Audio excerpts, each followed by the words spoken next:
afternoon, ladies and gentlemen, and welcome to the WIAA Division II State Football Championship here on Zaleski Sports. It's the West of Pere Phantoms taking on the Notre Dame Tritons from Camp Randall Stadium, Barry Alvarez Field in Madison, Wisconsin. Glad you guys could be with us here today for this very good contest. We've had 4 or 5 great football games right here as West of Pere storms the field, getting ready to start the game. Elijah Vinkslot alongside Matt Peck here, Steve Murray and Mike Wemley doing highlights today. We got you guys covered for the last 2 divisions, and this division game is going to be a really big game. It's a battle between the star quarterback in the state, Patrick Gryson, taking on the #1 running back in the state, Kingston Allen. These officials are Jason Dahl from Heartland, Jeff Lewis from Elm Grove, Dustin Marion from Sussex, Lee Gallion from Wauwatosa, and Bill Topp from Racine.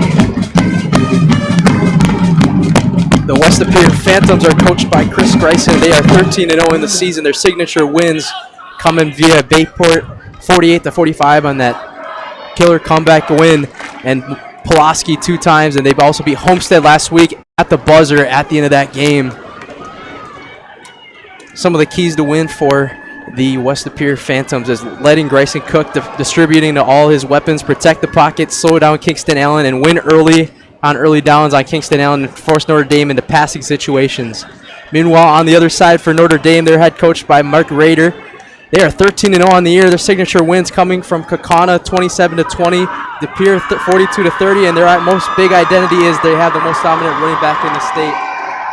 Most physical front, and their key of today's game is the control of the time of possession and force West of Pere to defend long drives.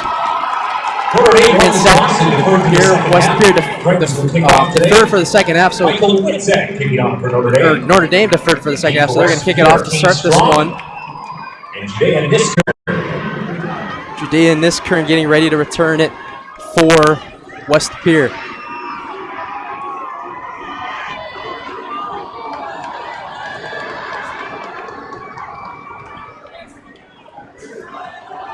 Kicker for Notre Dame is Michael Witzak.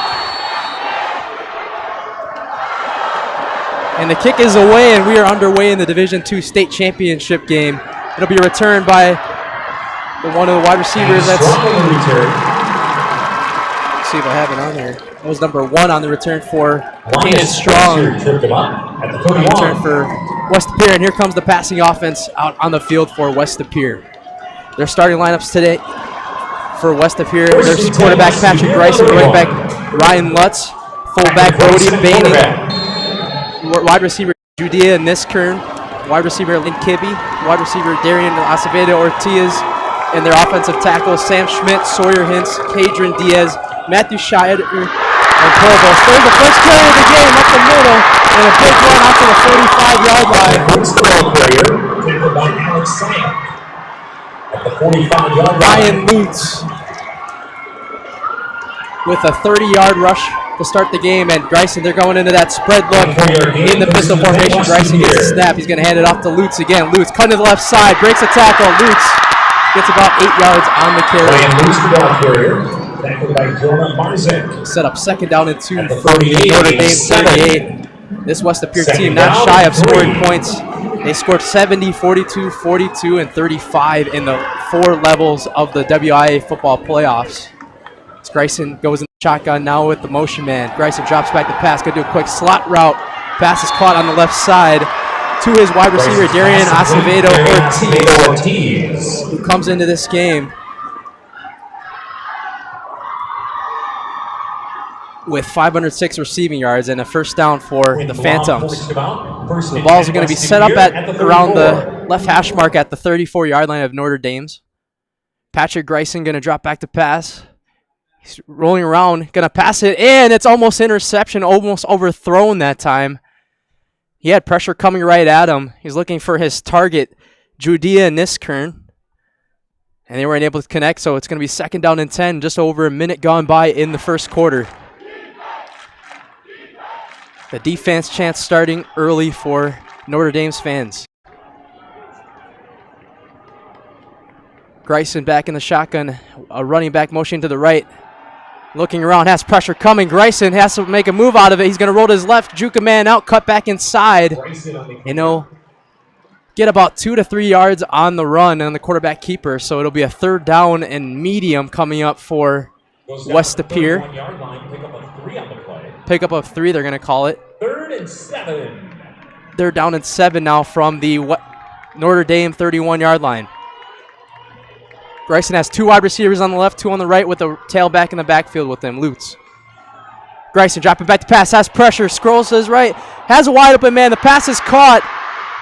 And Kanan Strong taking it inside the 10 to the 1-yard line on the slot route. And the Phantoms are already 1 yard away from putting themselves on the board in less than 2 minutes into this game. Grayson showing his mobility as the best quarterback in the state, finding his man Kanan Strong, and they're 1 yard away.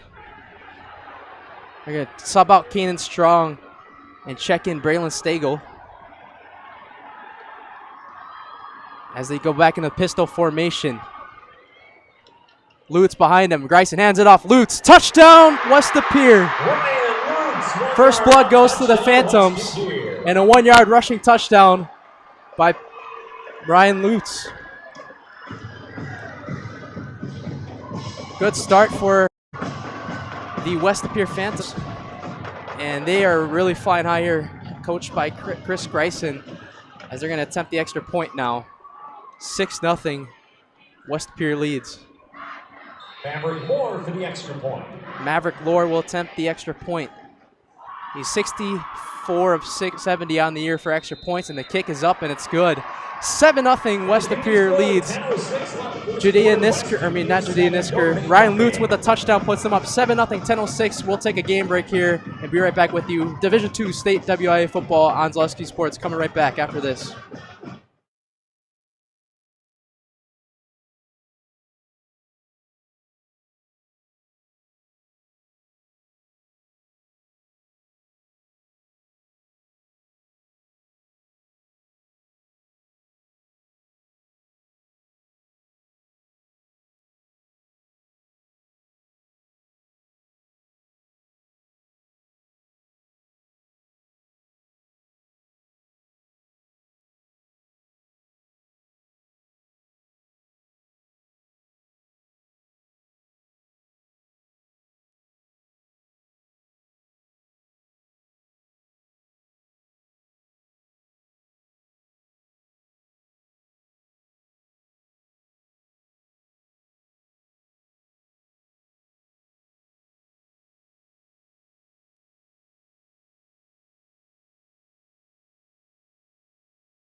Back here on Zaleski Sports, Elijah Vinksala alongside Matt Peck with you here producing. 10:06 left to go in the first quarter.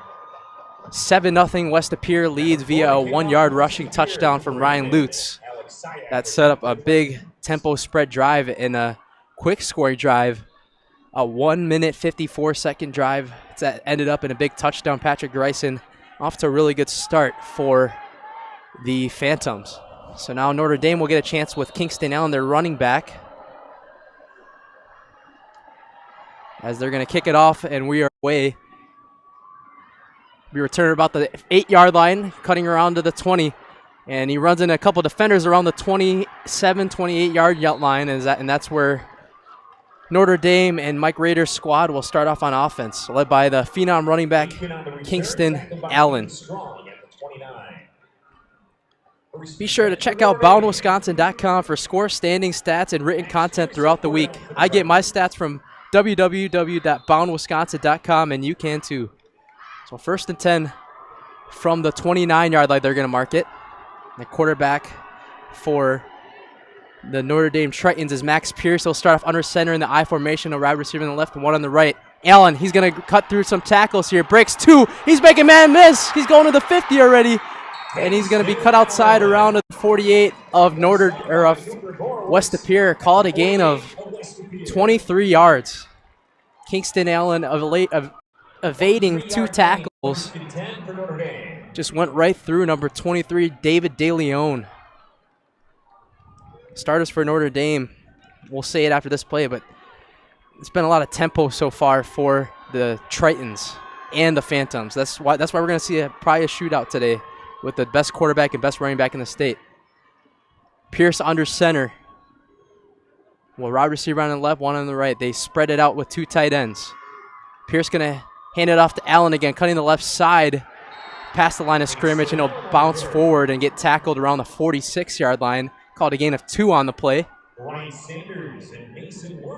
Starting lineup for Notre Dame, their offensive line, Colin Cormier on the offensive tackle, left side offensive guard, Michael Riedel. Centers, Carter Rolfe, Richie Flanagan, the offensive guard on the right side, and the offensive tackle, Jack Warden on the right side. Joey Massey, one of the running backs. Kingston Allen, the big name. Jack Whitehouse, Cooper Aitken, Max Pierce, and Alex Siak.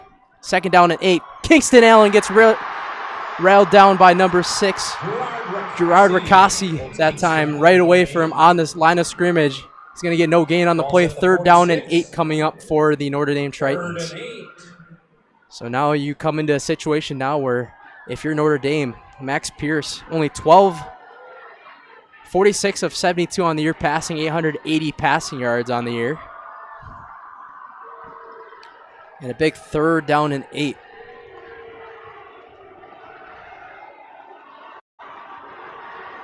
They're going to go under center in the I formation. 3rd down and 8 from the West Pier 48. Pierce dropping back to pass. He's going to look into the left side. Has pressure, and Pierce is going to let it go to Kingston Allen. He has it and breaks a tackle, and Kingston Allen gets to around the 1st down marker somehow, in some way. Notre Dame able to pick up the 1st down on that one. He had 2 guys coming right at him. He just did a shovel pass on a check down. Kingston Allen was designated as a blocker, and once again, he was cutting to the left side and evaded a couple of tackles. He's done that at least 3 times already today, and he'll set up a fresh set of downs at the West Pier 38 for Notre Dame now. We're going to a Wildcat formation in the backfield. Kingston Allen gets the snap, cutting the right side, and West Pier all over it.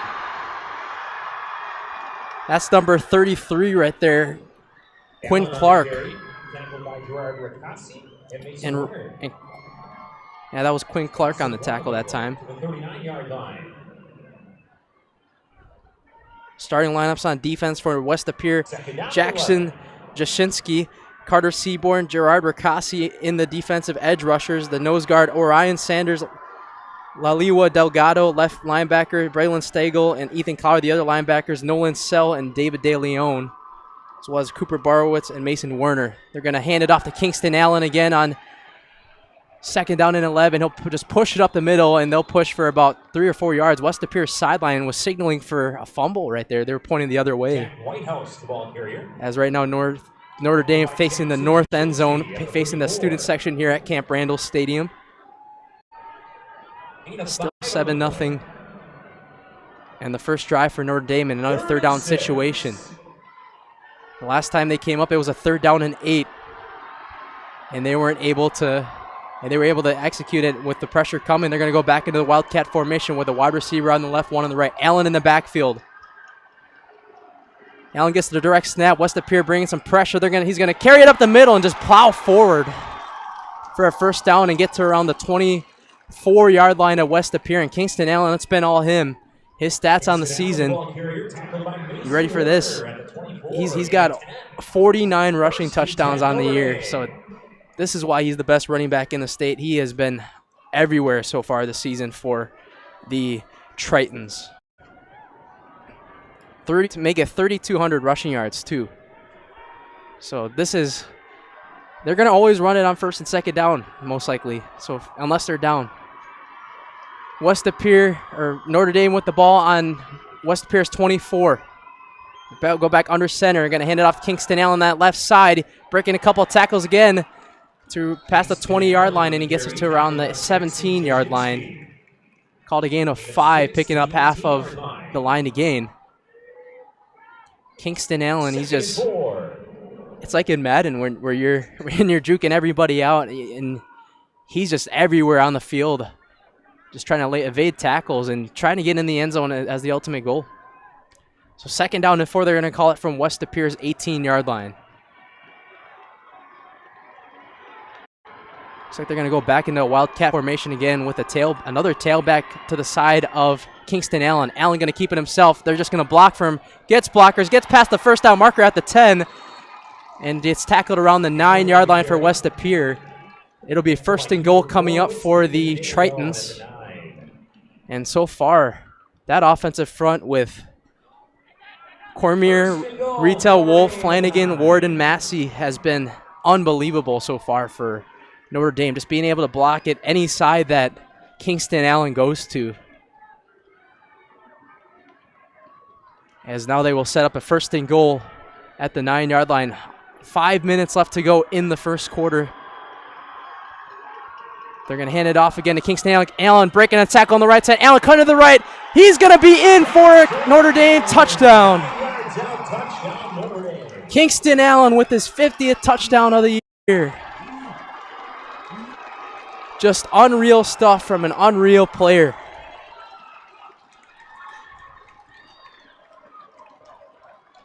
And it's 7-6 now, with the extra point coming up. The 2 superstars showing up, and we've only been not even just over 7 minutes in this first quarter. Witsack with the extra point, and it is up and good. 7-7, we are even from Camp Randall Stadium. It's the Division II WIAA State Championship game. We will take a 2-minute timeout here and be right back with you right after this for the Division II WIAA State Championship on Zaleski Sports. We're back with Better Halves. Jane is looking for a better health plan. Jane? I need someone who'll make time for me. So, how would you two get to know me? You want time? I'll keep you on hold all night long. He sounds gross. Jane, I'm Steve from security. I won't treat you like a number.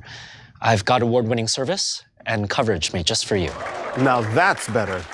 Next up, networks.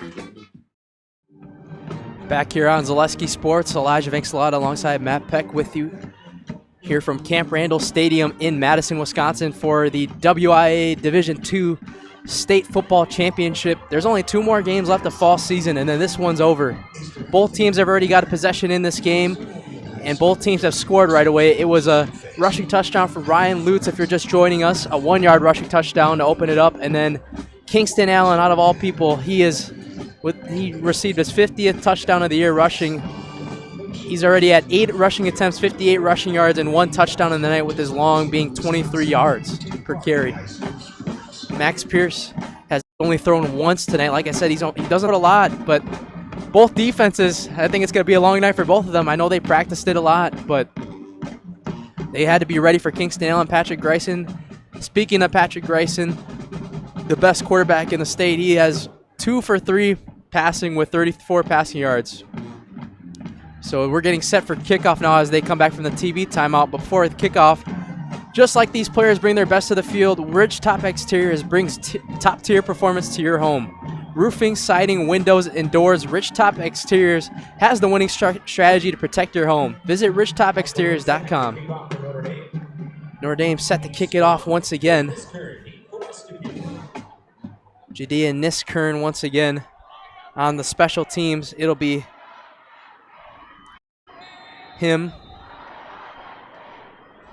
Set up to return. The kick from Witzak is underway, and it's a squib kick going to be fielded around the 28, and that's where the wide receiver, Brody Baining, will fall out at the 28. And the second drive coming out for Patrick Greisen and the West Appear Phantoms. A really great drive. They got some pretty good passes, and they actually had a couple of big runs from Ryan Lutz, who is one of the sleeper guys that a lot of people overlook with Patrick Greisen on the team. Lutz, 1,700 rushing yards on the season, 24 rushing touchdowns, as now they set up from their own 28. Greisen in the shotgun with 2 wide receivers on the left, 1 on the right. Tight end motioning to the right side.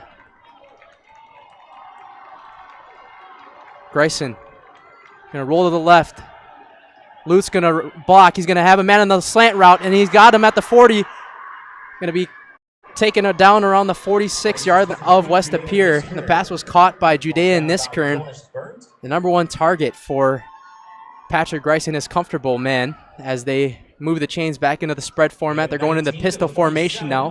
2 wide receivers on the right, 1 on the left. Greisen will hand it off to Ryan Lutz, who will get about 2 to 3 yards on the carry, but met by a herd of green jerseys, teal green jerseys for Notre Dame, as the ball is going to be put right at midfield at the Wisconsin logo. Gain of 3 on the play, 2nd and 7. I almost said 2 and 7. So Greisen will drop back to pass on 2nd and 7. He'll do a check down pass, and that one's batted out. I don't know, was that a backwards pass? It looked like it was just tipped, but they're going to call it incomplete. The pass was tipped by number 56, Jack Warden, who is starting today at defensive end on the right side for Notre Dame. Jack Warden knocked it down. Jack Warden, At the 50. 23 tackles on the season. 3rd down and 7, a big one. Greisen, expect a big pass here possibly. Notre Dame bringing 4 guys for pressure. He's going to do a quick check down pass. He's got his man at the 30, out to the 20. He's cutting back to the other side, to the 10, the 5, and it's going to be just short of the end zone, but a big pass from Patrick Greisen, called a 49-yard pass to Judea Niskern. It's his 2nd catch of the day, and he's already over 50 receiving yards, but Patrick Greisen can make that one hurt, as the ball's going to be placed at the 1-yard line again. Marked out of bounds inside the 1. Gain of 49 on the play. 1st and They goal. call the gain of 49. Now Greisen up to 53 passing yards on the day. Niskern with about 66 receiving yards on it. They just updated it on the WIAA website for stats. And there'll be a timeout called by West Appear. They want to talk things over as they were getting one of the guys back. I think it was an equipment change for the running back, Lutz. But what do we want to do? We do one commercial break here. We'll be back in 30 seconds right after this on Zaleski Sports. Good evening, folks. Matt LePay here. Ridgetop Exteriors is kicking off your roof replacement like pros. Old shingles off, decking down, ice and water guard set, textbook protection, underlayment follows, sealed tight like an O-line, valleys flashed, shingles installed row by row, captain ventilated. The crew scoops every nail, leaving no yard marker behind. This project's wrapped. Your turn to call the play at ridgetopexteriors.com. All right, back here from Camp Randall Stadium. It's the WIAA Division II State Championship game. West Appear, if you just missed it and just joining us, a 49-yard pass on a slant route from Patrick Greisen to his star target, Judea Niskern. They're at the 1-yard line. They're going to go under center in the I formation. Lutz lined up in the backfield. He's going to hand it off to Lutz again. Lutz is, I think he's short, yeah. That herd of green jerseys on Notre Dame held him short. And Ryan Lutz just short of the end zone. So it'll be 2nd and goal from the 1. Looking at the replay, yeah. 48 right there. Micah Warren was able to get that first big effort on it. Just hugging him, basically. Just trying to take him down right away. So they're like inches away from the end zone. They're going to go back to the I formation again. Greisen Gonna hand it off again to Lutz. Lutz, this time, he's in for the touchdown. Another 1-yard touchdown from Ryan Lutz. That's his second of the day. And it's 13-7. West De Pere answers on both their drives to start this game.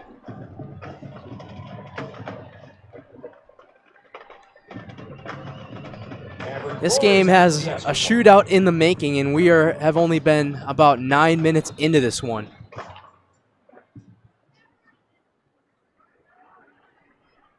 So the extra point coming up for Maverick Lohr. Made the first one. This one is up and right down the middle.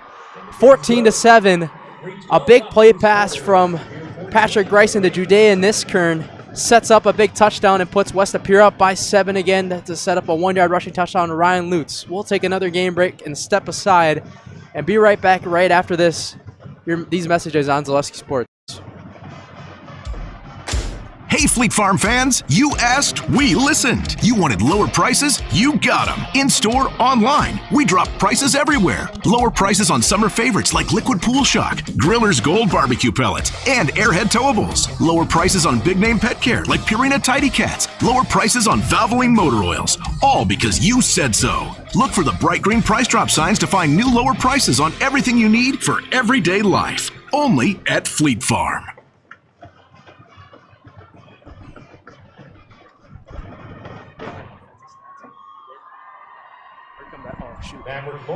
Back here on Zaleski Sports, a 14-7 lead for the West De Pere Phantoms on the Notre Dame Tritons. Elijah Vincelada here with the Matt Pett on Zaleski Sports.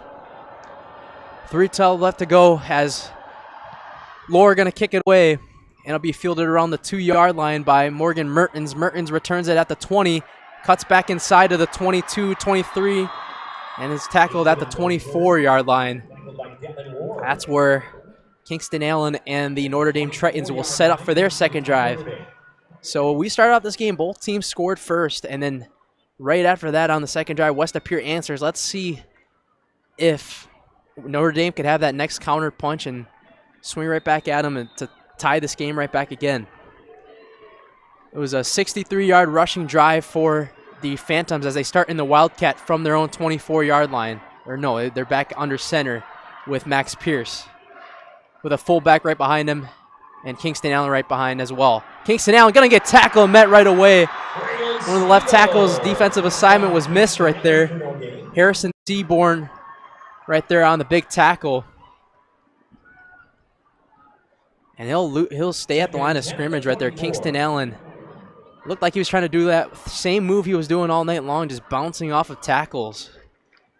And that's the smart idea. Go for the legs. I mean, that's, if you try to go for the uppercut tackle right there, he's not going to be able. He's not going to be taken down with all his leg power. So they're going to go under center again for 2nd and 10 from the 24. Hand it off. They'll do a pitch fake to fullback. Kingston Allen cutting the left side, and he'll get around the 40-yard line. Called a pickup of 15 on the play. It was a fake as Kingston Allen rolled out to the left, and he was able to cut to the left side, get a couple blockers. The blockers and the offensive line so far today for Notre Dame has been a very special part of this night so far. So they'll set up at their own 41-yard line, a wide receiver on the left, one on the right. About 6 linemen set up, another fullback set up on the left side of Max Pierce with Kingston Allen in the backfield. They'll hand it off to Kingston Allen. Allen going to get tackled right away again. And like I said, they went for the legs. Only about 1 or 2 on the carry that time for Kingston Allen. Missed assignment once again for the offensive line. Kind of rare that you see that. This time the tackle was made by Gerard Ricassi, pardon me. So they're going to call it a gain of 2 on the play, and it'll set up 2nd down and 8 from Notre Dame's 43-yard line. Back under center is Max Pierce. Pierce will fake the handoff, do a play fake. Has pressure coming. He's going to air it out deep. Has a man in. It's incomplete. It was one-on-one coverage, a little bit underthrown around the West De Pere 35-yard line, but amazing coverage that time by Trevor Butterfield. Saying there's some Butterfingers right there for you. So it looked like, yeah, he was broken up right there by Butterfield, the senior defensive back. So here we go, 3rd down and 8. That was another one of the rare passing attempts from Max Pierce. 3rd down and 8 from the Notre Dame 43-yard line. 2 wide receivers on the left, 1 on the right with Kingston Allen in the backfield. Pierce in the shotgun. Pierce going to drop back to pass. West Pere bringing pressure, has a man on the slot route. The pass is caught at the West Pere 49-yard line. And they're going to give him enough for the change. Just reach forward for a 1st down. He put his arms out like he was reaching as hard as he can to get that one. And Max Pierce, beautiful slot route pass that time to his wide receiver, Cooper Aitken. So they'll set up 1st down and 10 from the West Pere 48-yard line. Aitken, 401 receiving yards coming into this game. That was his first catch of the day for 9 yards. As they're going to go under center again, they're going to do a jet sweep over to the wide receiver. He's going to cut outside and cut back to the middle and pick up another 1st down for Notre Dame out to the 34-yard line. That's a 15-yard rush right there from number 8, Jack Whitehouse, the fullback. So you're going to see a couple of trick plays, too, if you're Notre Dame today. One little bit of a trickery right there with the jet sweep motioning from the left. As West Pere, both these defenses, let's just say that they're looking pretty embarrassing so far. But this is the battle of the 2 powerhouse offenses as Max Pierce goes under center again with the wide receiver on the left, 1 on the right, with the fullback to the right side of Pierce with Kingston Allen in the backfield. Pierce going to hand it off to Kingston Allen. Allen going to go up the middle. This time they go and tackle him from the upside. And another great tackle right there by Braylon Stiegel. And that might be the last play of the 1st quarter. He's going to get only a gain of about 2 on the play for Kingston Allen. As the clock ticks below 10 seconds in the 1st quarter. It's a 14-7 game. An offensive shootout. West Pere scored on their first 2 drives.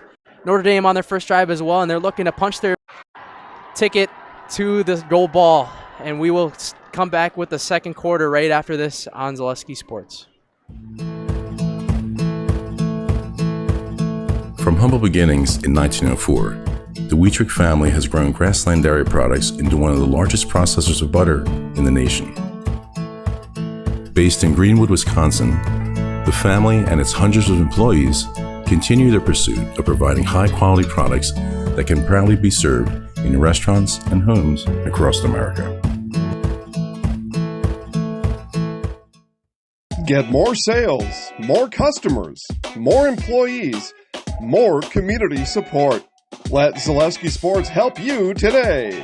Our advertising rates are less than what you have in your pocket now. People just like you watching this broadcast are your next customer or team member. Plus, you'll have the satisfaction of making sure that our light continues to shine on these student athletes. Use the phone in your hand. Email us now. Here on Zaleski Sports for the start of the 2nd quarter of this radio broadcast in the WIAA Division II State Championship game. It's a 14-7 lead for the West Pere Phantoms on the Notre Dame Tritons. It's been a special one right now. If you like a lot of offense, you came to the right spot tonight so far. 2 drives so far for West Pere. I'm going to recap the scoring. It was 2 rushing touchdowns from Ryan Lutz from 1 yard away. He's up to 6 carries, 36 rushing yards, and 2 touchdowns on the day. And on the other end so far, it's been Kingston Allen. 12 carries for 79 rushing yards and 1 touchdown. I mean, are you kidding me? He's already almost at 100 rushing yards, and we're about to begin the 2nd quarter. Kingston Allen, a year after Christian Collins was here. This has been an amazing 1st quarter so far of offense. And like I said, these defensive coordinators are probably not feeling themselves right now because they can't find an answer for both teams right now, as even this is just the 2nd drive right now for Notre Dame as they're driving down the field into West Pere territory to start it. They're going to start off with the ball at the Notre Dame 32-yard line. The West Pere 32-yard line with Notre Dame with the ball. And they'll come back in that same format here. Wide receiver on the left, 1 on the right. Max Pierce in the shotgun with Kingston Allen in the backfield with him. He's got 2 tight ends lined up on the left and right side with the linemen. Max Pierce Going to hand it off to Kingston Allen up the middle. He goes, cutting the left hash.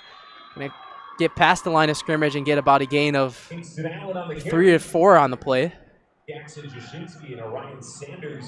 Just running into a herd of white phantom defenders in the all whites today. Set up 3rd down and 4 from the West De Pere 28-yard line.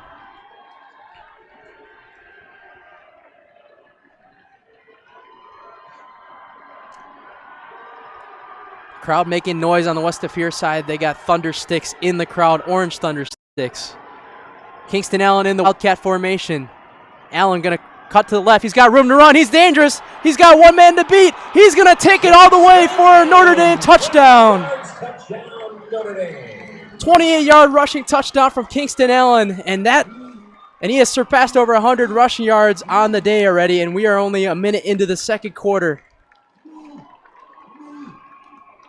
I told you, I said it once, and I'll say it again. If you like offense, stay with us in this game. Everybody should stay in this game, but especially those offensive folks. Kingston Allen just burning through all the West De Pere defenders and taking it in for his 2nd touchdown of the day. Michael Witzak, the extra point, is good right down the middle. It's 14-14. We've got a ball game, ladies and gents. 11-13 left to go in the first half. More high school football coming your way on Zaleski Sports. We'll take a quick game break before we come back for West De Pere football. Is your business, church, or organization getting a fair deal on your copier contracts? Do you even know how much you're spending? Bauernfein Business Technologies has been in the office technology industry for 70 years. We have an award-winning service department, and customers love our fair and flexible service contracts. If you're currently a customer, thank you. If you currently work with one of our competitors, let's talk. We can tell you if you're overpaying or getting a good deal. BBT, we want to be the easiest vendor you work with. b-bt.com. We are back here on Zaleski Sports, a 14-14 score with 11-13 left to go in the first half. Both teams with 2 drives, both teams with touchdowns and extra points converted. Both teams already with around 150 yards total on the game so far. 147 for Notre Dame, 141 for West De Pere. It's been a lot of offense so far, and it was a 28-yard rushing touchdown for Kingston Allen, the star running back, who's already at 14 carries, 111 rushing yards, and 2 rushing touchdowns. Hope you took the over on that. Michael Witzak will kick it away. It'll be another squib kick return to right around the West De Pere 25. They're going to cut around the 32, 33-yard line. I'll be stopped at the 33. And that's where West De Pere will come out for their 3rd drive. We're not going to see a lot of punts today. I can already see that vision coming. Both teams moving the ball down the field really well. As West De Pere in their spread offense, liking to go into the tempo as well. They scored relatively fast on both their drives so far tonight. As Patrick Greisen will start it off in the pistol formation. 2 wide receivers on the right, 1 on the left, with Lutz in the backfield.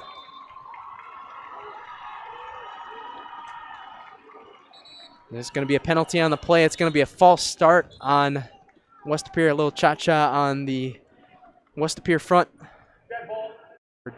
Yeah, false start.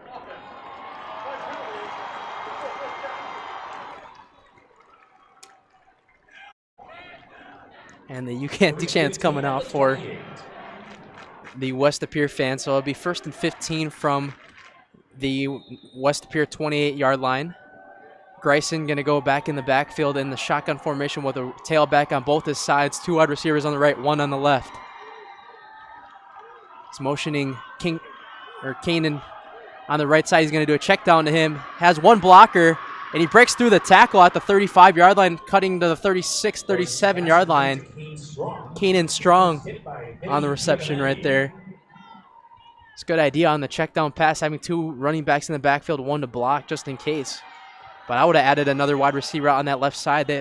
Notre Dame brought 3 guys on that left side, so it was like a mismatch, 3-on-2. And it'll be 2nd down and 6 from the 37-yard line. Going to hand it off again to Ryan Lutz, cutting the left side, breaking 2 tackles to the 40-yard line. where he'll be taken down, and he'll be 3 yards short of the line to gain. Brings up 3rd and 3. 3rd and 3 now, so Greisen doing a little quick check on their plays and getting the hand motions from his head coach, Chris Greisen. So 3rd down and 3, same 2 backs in the backfield, and they're going to motion Kanan and Strong again. He's going to drop back the pass. Greisen has a man up the middle. The pass is caught. 20, 10, and he's going to break another tackle for another touchdown. Are you kidding me? Judean Niskern. Another touchdown for West Appear. It was a big, deep slant route. It was caught at the 35-yard line, and he had one man to beat on the secondary, and he was met at the 15-yard and looked like he was going to get tackled, and Judean Niskern said, nuh-uh, I'm going to go into the end zone and take it to the house. Patrick Greisen. More importantly, Judean Niskern pulling that Randy Moss stat line right now with 3 catches, 128 receiving yards, and 1 touchdown. And a 60-yard receiving touchdown. The extra point is up. The kick is good. It's 21-14 with 9:49 left to go in the first half. We will take one more game break and come right back for more firepower offense right after this on Zaleski Sports.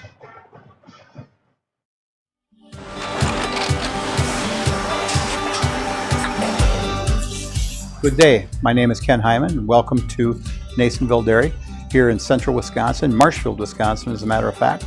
We make a lot of different cheeses. We make cheddar, Colby, Monterey, Farmer's Cheese, Pizza Cheese, Quesa Blanca, Quesa de Fear, Seco, Parm, Romano, Asiago, Fontina, Feta Caseri, Caflateri, Cafla Graviera, 20 different flavors of Monterey, as well as making Edam, Gouda, and Munster. And the cheese be with you.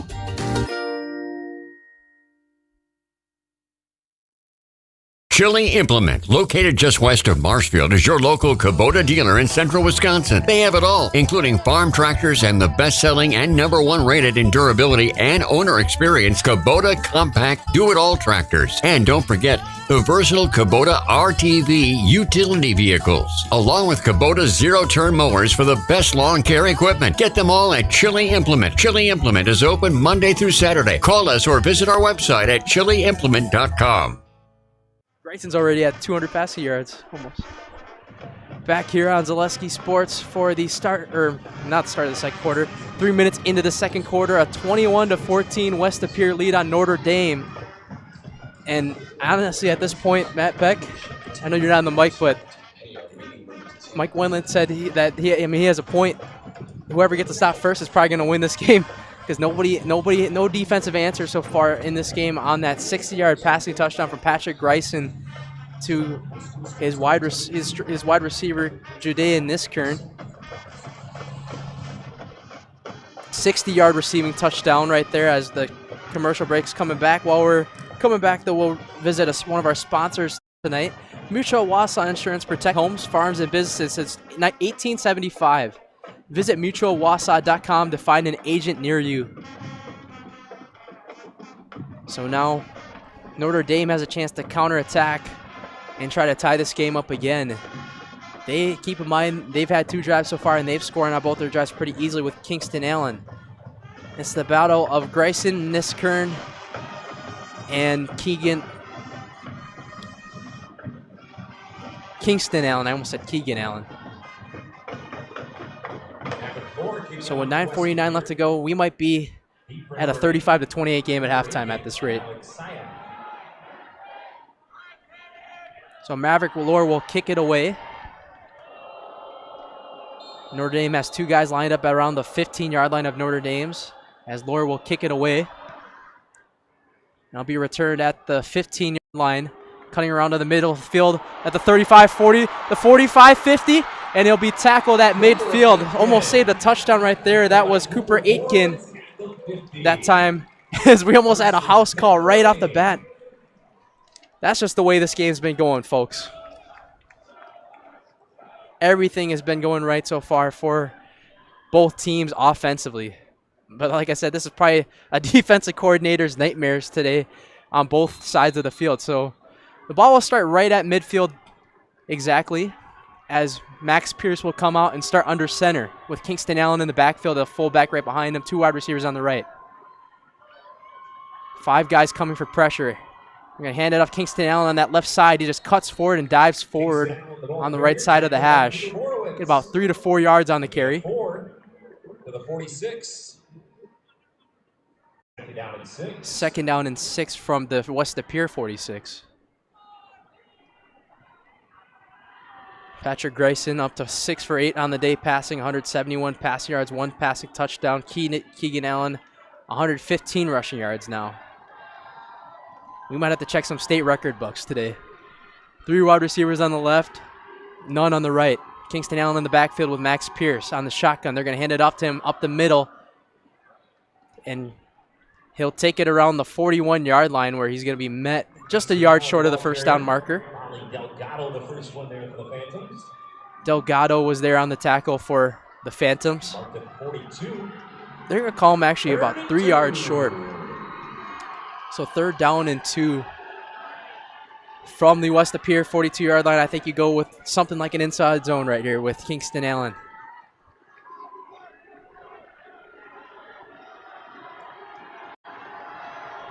One wide receiver on the left, 2 tight ends on the inside. You're going to do a wildcat to Kingston Allen. Allen cutting around, bouncing around tackles, and picks up the first down and dives right after that. He picks up the first down on the marker to around the 38-yard line of West De Pere.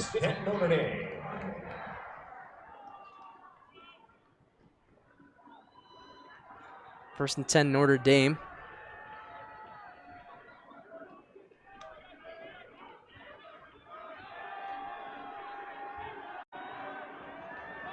Ball will be set up now at the 39-yard line of West De Pere. 1 wide receiver on the left, 1 on the right. With Kingston Allen in the backfield with Max Pierce in the shotgun. West De Pere bringing 5 guys for pressure right now. They're going to hand it off to Kingston Allen, who's going to get tripped up.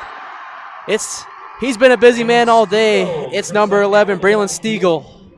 Loss of 2 on the play. He's been reading that run all day long.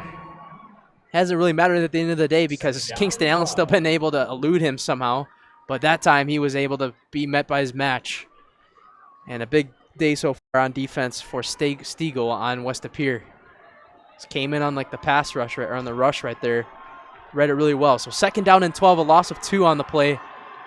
2 wide receivers on the right, Siak and his wide receiver Alex. They're going to drop back to pass on 2nd down and 12. He's going to air it out the pass. Oh, that's going to be intercepted at the 15-yard line.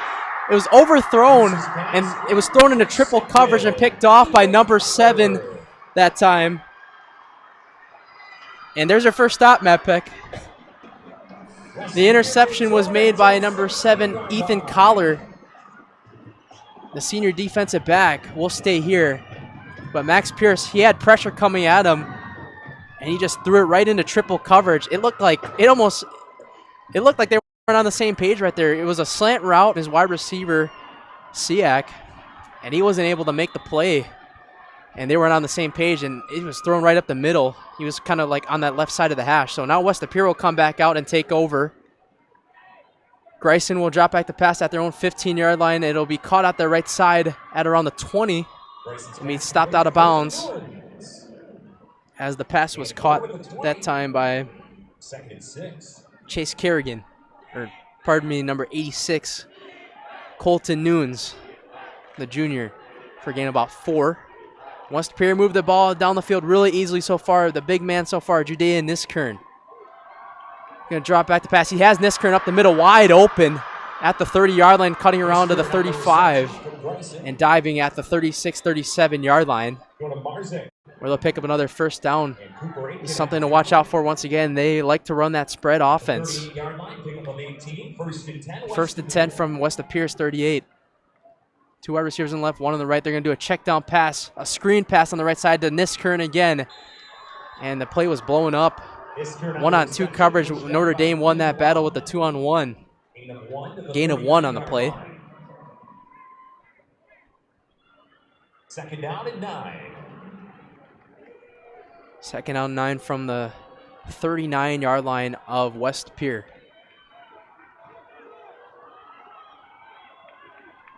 Two wide receivers on the left, 1 on the right. Grayson going to fake the handoff and drop back the pass. And the pass is intercepted right back to West De Pere, or Notre Dame.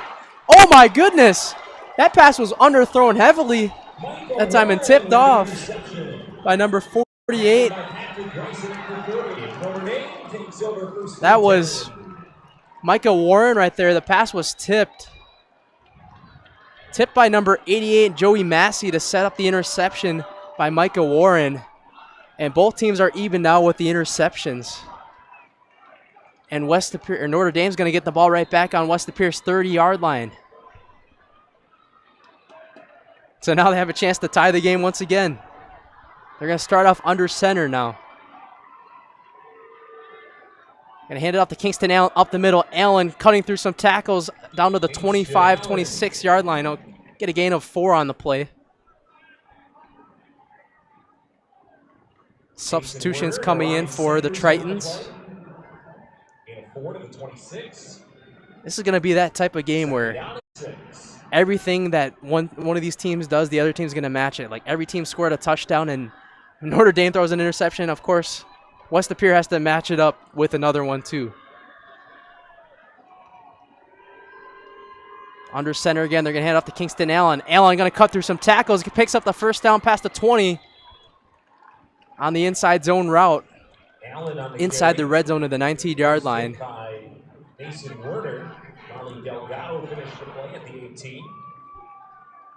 So it'll set up Notre Dame in the red zone at the 18-yard line.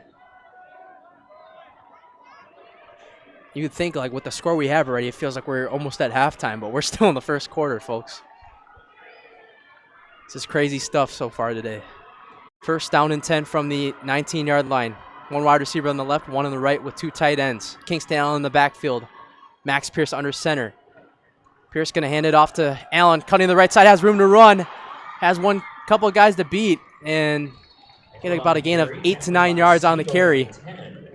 Kingston Allen, 140 rushing yards on the day. And it's just grounded pound for the Notre Dame Tritons today. That's his 21st carry of the first quarter. Brings up 2nd and 1. I think I accidentally said that we were in the first quarter. We were in the second quarter. That's on me.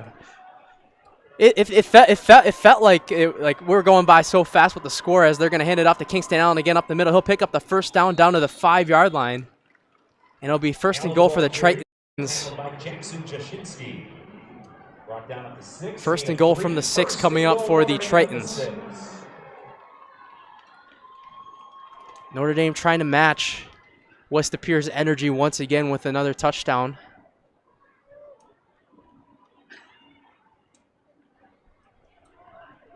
As they send 2 wide receivers on the left. Cooper Aitken and Alex Siak. Kingston Allen in the backfield with Max Pierce under center. Pierce going to hand it off to Allen on the right side. Allen just gobbled up at the 6-yard line. A lot of white jerseys just came up on him that time. It'll be second down and goal from the 6. Loss of 1 on the play to the 7. They're going to call it a loss of 1 now as the clock starts to tick. Around 3 minutes left to go in the first half. This is still pretty much like a must-score drive right now if you're Notre Dame.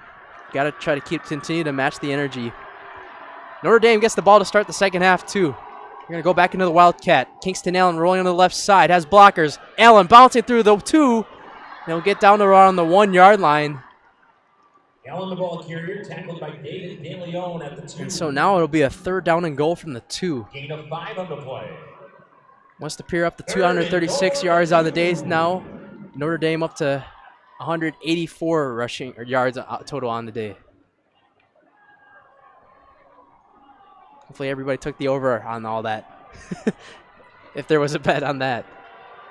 So they're going to go back to the Wildcat again. 2 tight ends on the right side. Imagine in the Wildcat that Kingston Allen's going to go to the right side. He will. And he'll get tripped up right away. The tackle is made by number 19.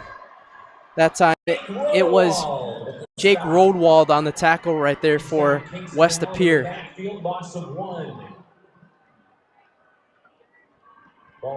So they're going to be loss of 1. 4th down and goal from the 3. Decision time. No, you're not in the Mike Mac Pet, but what do you think they go here? Pass. So it'll be 4th down and goal from the 3-yard line. Notre Dame, this is smart. They are using as much clock winding down as they can. They get the ball at the half. So it's not the worst thing ever if they don't get it here. But West Appear, they forget who's their quarterback and their star wide receiver, Judea Niskern. Grayson almost up to 200 passing yards on the day already. It looks like they're going to take the clock all the way down right now and call a timeout. Mike Rader will. Timeout. Notre Dame. Their first of the half. First charge timeout. What do we want to do? Take a 30-second game break, and we'll see if Notre Dame can execute on 4th and goal after this on Zaleski Sports. Mega Custom Apparel, your local source for quality, custom decorated clothing and products. Discover a wide range of products from corporate casual wear to team uniforms, promotional items, sporting goods, and awards. Don't settle for less. With our in-house production, we will make your name or event stand out with custom sports jerseys, branded cooler bags, and personalized can coolers. Celebrate team success with custom awards and promotional items. At Meta Custom Apparel, we put your brand first. Explore your options today at metacustom.com.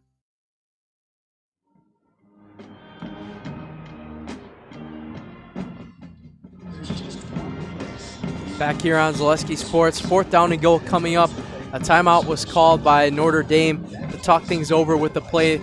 Keep in mind they get the ball coming out at half as they are trailing by 7 right now. It's only 3 yards they have to get right now, but the worst case scenario is if you run the ball right now with Kingston Allen, you come just short.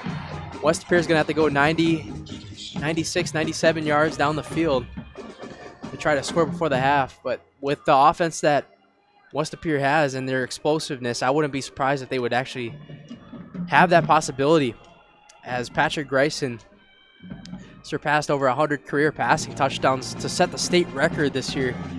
Kingston Allen as well setting records with the rushing touchdowns as well, both leading the state in their respected categories with rushing and passing. That's what makes this matchup so special, these two teams coming at each other. As West Appear's fans making some noise, still in the timeout right now. Notre Dame, Mike Rader talking things over. His career record with Notre Dame is 52-15 in his 6 years with the Tritons. Oh, that was West Appear. 77-29, Mike Rader. He actually graduated from the University of Madison. Right here at his alum. So 4th down and 3. Go back in the Wildcat, the 2 tight ends on the right. Kingston Allen rolling to the left side, the 3, the 2, the 1. He dives, and it's a fumble. Or he's short of the goal line to get it. He dove to the end zone, but he was going to come just short of the end zone that time. It looked like the West Appear defenders, if we could get a replay on that, seeing on the Jumbotron, he was able to cut and block, get some 2 defenders, and then finally, guess who? It's the same guy again, Braylon Stiegel, to come in and stop him. But West Appear is going to get the ball at the 1. You got to go under center here to prevent a safety and just try to get a couple of yards. Kingston Allen furious on the sideline after that play. Just a really good textbook tackle right there from Braylon Stiegel and number 33, Quinn Clark, to help out on that one. Big stop for West Appear with 1:14 left to go in the first half. So Grayson's in the shotgun with 2 running backs in the backfield with them, 2 wide receivers on the left, 1 on the right. I mean, this is pretty dangerous right now. They're in the middle of the end zone right now, as Kanan Strong will motion to the right as a wide receiver now with Lutz in the backfield. He's going to pass. Grayson going to air it out. He's looking for Kanan Strong. Oh, just overthrown around the 35-yard line. Just a little bit too much juice on it for Grayson. And I'm surprised they passed it right there from their own 1-yard line. West Appear playing very aggressive in this first half, but there is a flag on the play. And let's see what the ref has to call.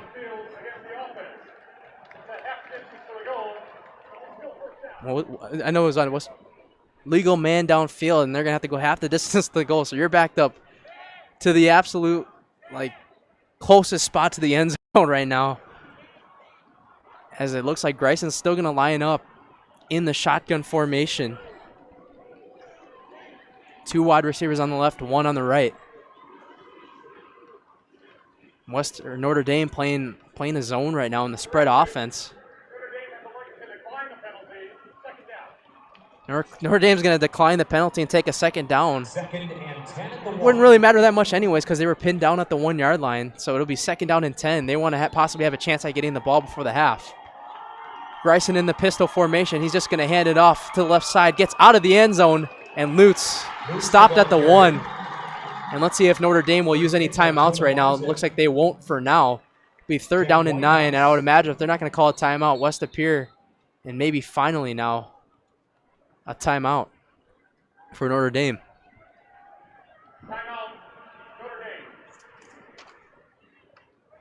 Coming up is the Grassland halftime show here on Zaleski Sports. We're going to be talking stats and everything going around, all the games up to this point on Zaleski Sports at the WIAA State Football Championships. The final 2 games, including this one right now, West Appear against Notre Dame. Matt Peck will be back on the call for Bayport versus Arrowhead in a really big matchup between 2 other good running backs in Brady Moon and Jacob Seiner. The Bayport Pirates trying to avenge and keep their title and go back-to-back with Matt Jorgensen as their head coach.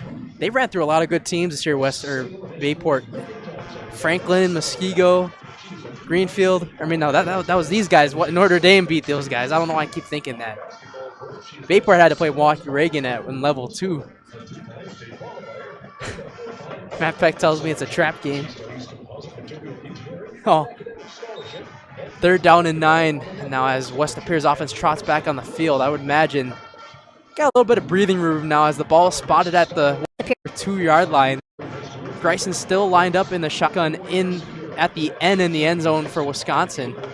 Still got to be careful for a safety potentially here as they go back into that spread look with the wide receiver on the left, 1 on the right.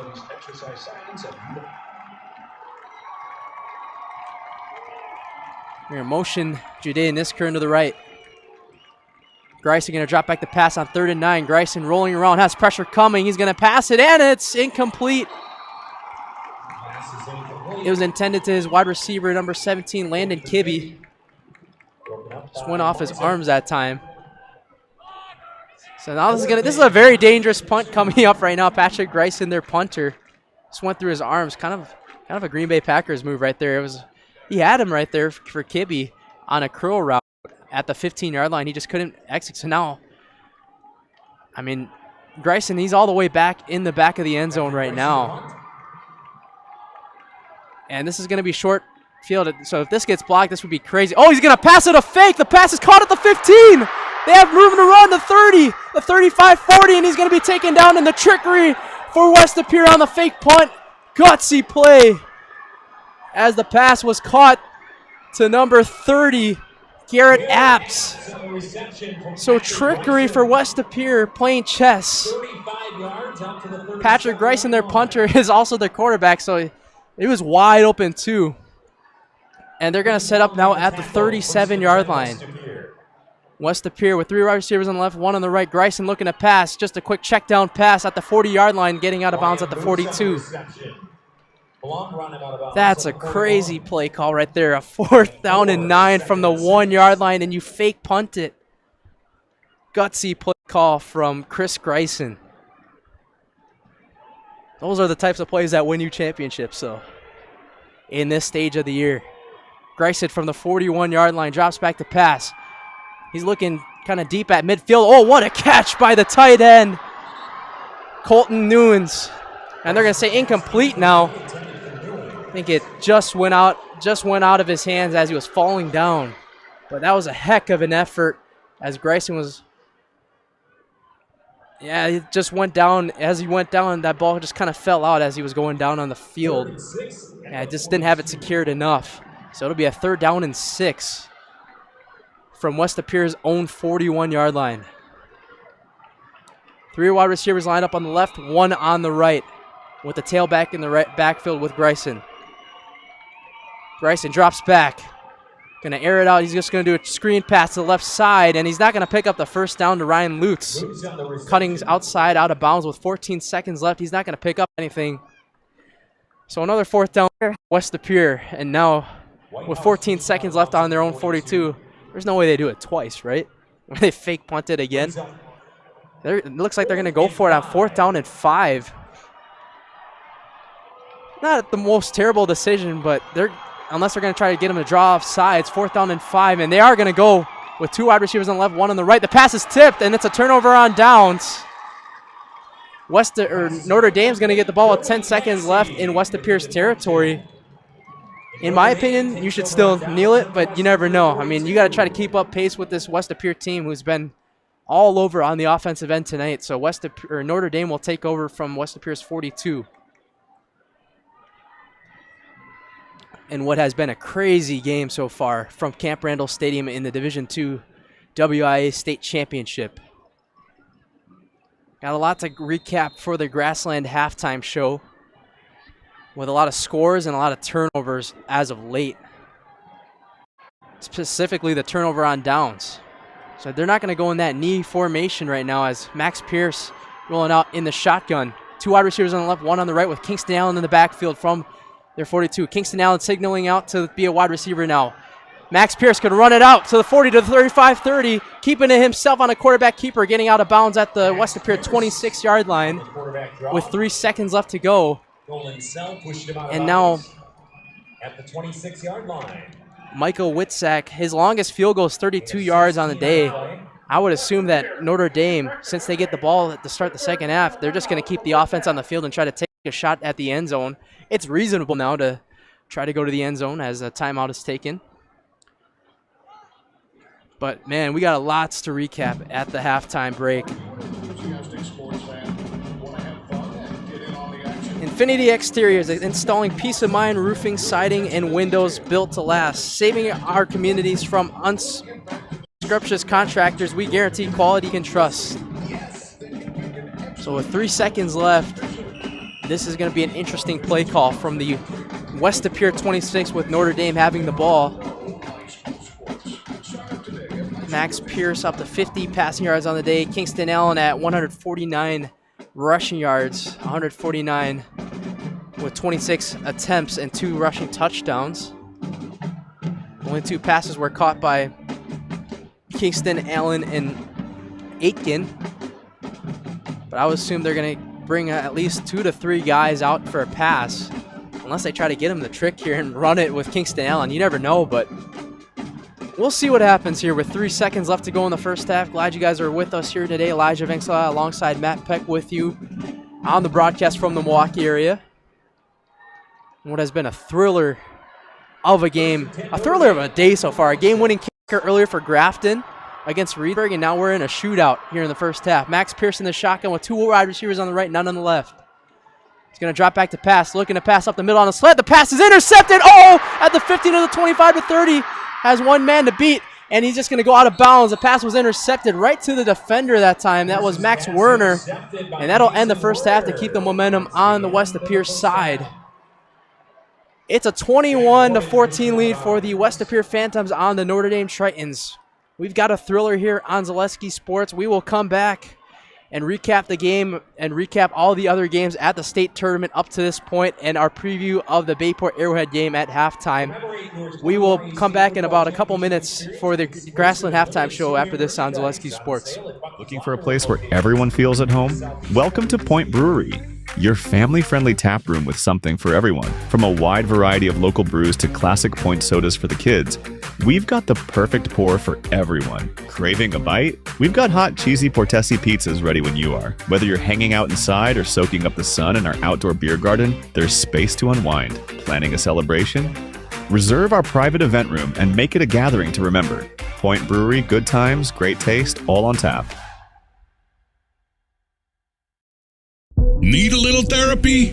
Bill's Service Center has been saving marriages and families since 1977. Forget testing your nerves. Test your next ride in a Polaris or Can-Am side-by-side or ATV. With nearly 100 units in stock, you'll find the perfect excuse to escape together. Because families that ride together, they actually have fun together. Bill's Service Center. Service is our name, tools and toys are our game.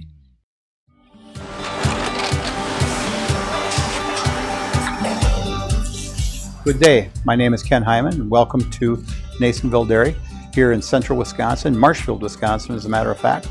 We make a lot of different cheeses. We make cheddar, Colby, Monterey, Farmer's Cheese, Peach Cheese, Quesa Blanca, Quesa de Fir, Seco, Parm, Romano, Asiago, Fontina, Feta Caseri, Caflatiri, Cafla Graviera, 20 different flavors of Monterey, as well as making Edam, Gouda, and Munster. And the cheese be with you.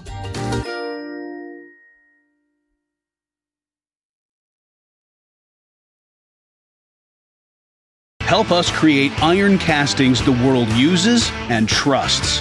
At WIAA Foundry, you're not just making parts. It's the pride in what you do, the quality of people beside you, and the career you create. What we make matters. Who makes them matters more. Join us. Cast your future at WIAA Foundry. Visit jobs.wapakafoundry.com. Go Comets! Hey Fleet Farm fans, you asked, we listened. You wanted lower prices? You got them. In-store, online. We drop prices everywhere. Lower prices on summer favorites like Liquid Pool Shock, Griller's Gold Barbecue Pellets, and Airhead Towables. Lower prices on big name pet care like Purina Tidy Cats. Lower prices on Valvoline motor oils. All because you said so. Look for the bright green price drop signs to find new lower prices on everything you need for everyday life. Only at Fleet Farm.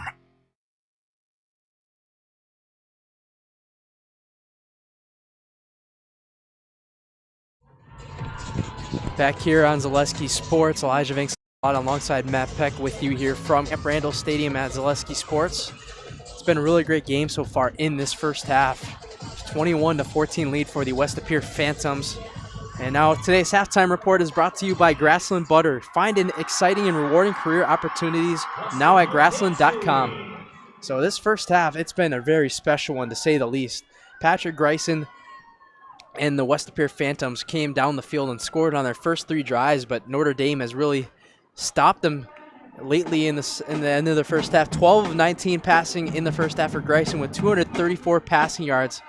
I'll have to look at the next commercial break to see if there's a chance that any of these guys with either Kingston Allen or Patrick Greisen can break any records today at the state tournament. He's got 1 passing touchdown, 1 interception that was tipped late in that first half. Ryan Lutz, he was just the lucky guy on the 1-yard line every time they got there. 8 carries on the day, 40 rushing yards with 2 rushing touchdowns with a long run of 24. Max Pierce, the quarterback for the Notre Dame Tritons, is 2 of 5. They don't pass it a lot. They like to run the ball and pound it with Kingston Allen. 26 rushing yards, 26 carries for 149 rushing yards and 2 rushing touchdowns. 2 interceptions thrown for Max Pierce. Aitken and Allen both with 1 reception for Notre Dame with 9 receiving yards and 8 for Allen and 9 for Aitken. Tongue twister right there, Aitken and Allen.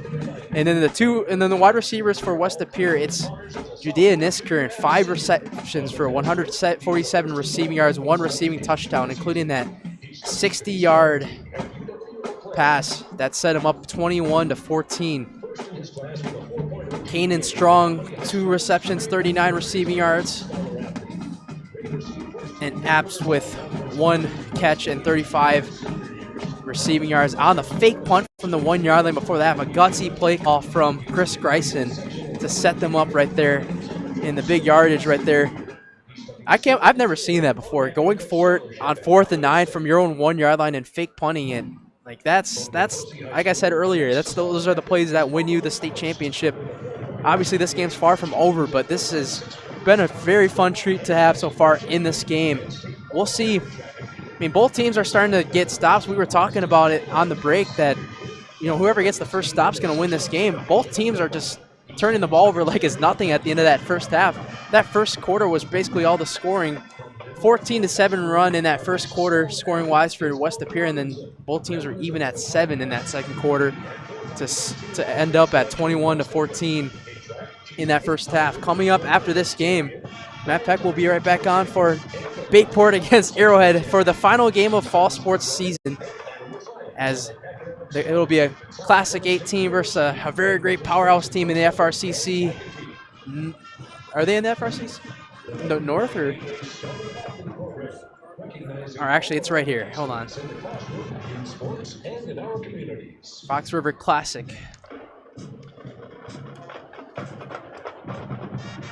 So we will take another game break here and come back for the second half of the Grassland halftime show. Today's halftime report is brought to you by Grassland Butter. Find exciting and rewarding career opportunities now at grassland.com. Hi, I'm Josh Marks, owner of Infinity Exteriors. 9 out of 10 brand new roofs can't pass a simple manufacturer warranty inspection, meaning 9 out of 10 brand new roofs have no warranty. Infinity operates on principles instilled in my Marine Corps service: honor, courage, and commitment. Infinity is meticulous craftsmanship, unbeatable quality, and always at the best price. Infinity buys more, pays less, passing those savings directly to you. We're booking new roofs, siding, and windows. Call today.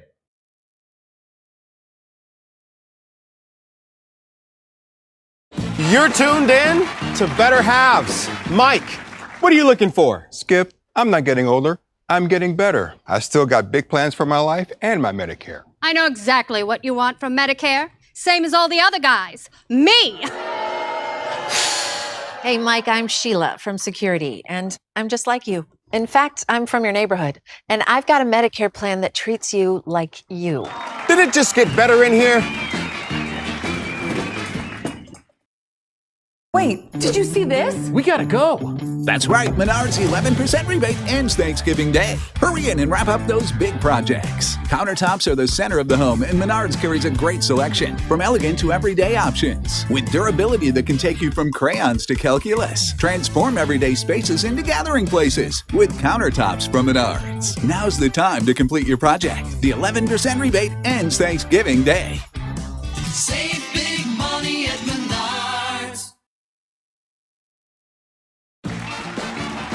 We're back with Better Halves. Jane is looking for a better health plan. Jane? I need someone who'll make time for me. So, how would you two get to know me? You want time? I'll keep you on hold all night long. He sounds gross. Jane, I'm Steve from Security.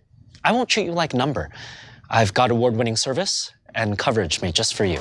Now that's better. Next up, networks.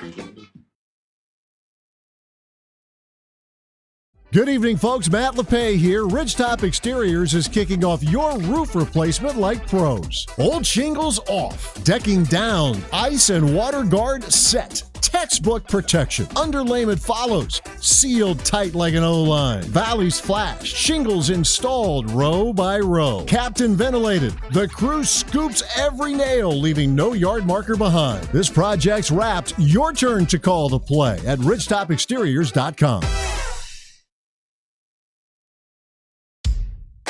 Hey, Fleet Farm fans, you asked, we listened. You wanted lower prices? You got them. In-store, online. We drop prices everywhere. Lower prices on summer favorites like Liquid Pool Shock, Griller's Gold Barbecue Pellets, and Airhead Towables. Lower prices on big name pet care like Purina Tidy Cats. Lower prices on Valvoline motor oils. All because you said so. Look for the bright green price drop signs to find new lower prices on everything you need for everyday life. Only at Fleet Farm.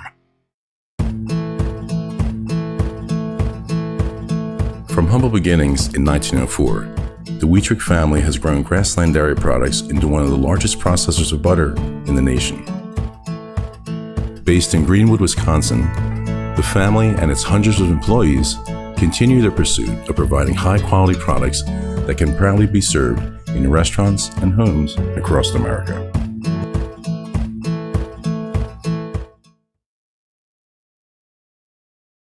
Get more sales, more customers, more employees, more community support. Let Zaleski Sports help you today. Our advertising rates are less than what you have in your pocket now. People just like you watching this broadcast are your next customer or team member. Plus, you'll have the satisfaction of making sure that our light continues to shine on these student athletes. Use the phone in your hand. Email us now. Is your business, church, or organization getting a fair deal on your copier contracts? Do you even know how much you're spending? Bauer & Business Technologies has been in the office technology industry for 70 years. We have an award-winning service department, and customers love our fair and flexible service contracts. If you're currently a customer, thank you.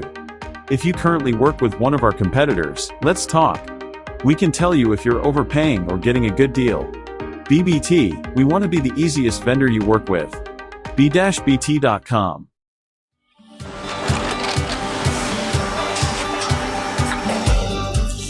Good day. My name is Ken Hyman, and welcome to Nasonville Dairy here in central Wisconsin, Marshfield, Wisconsin, as a matter of fact. We make a lot of different cheeses. We make cheddar, Colby, Monterey, Farmer's Cheese, Peach Cheese, Quesa Blanca, Quesa de Freer, Seco, Parm, Romano, Asiago, Fontina, Feta Caseri, Caflateri, Cafla Graviera, 20 different flavors of Monterey, as well as making Edam, Gouda, and Munster. And the cheese be with you.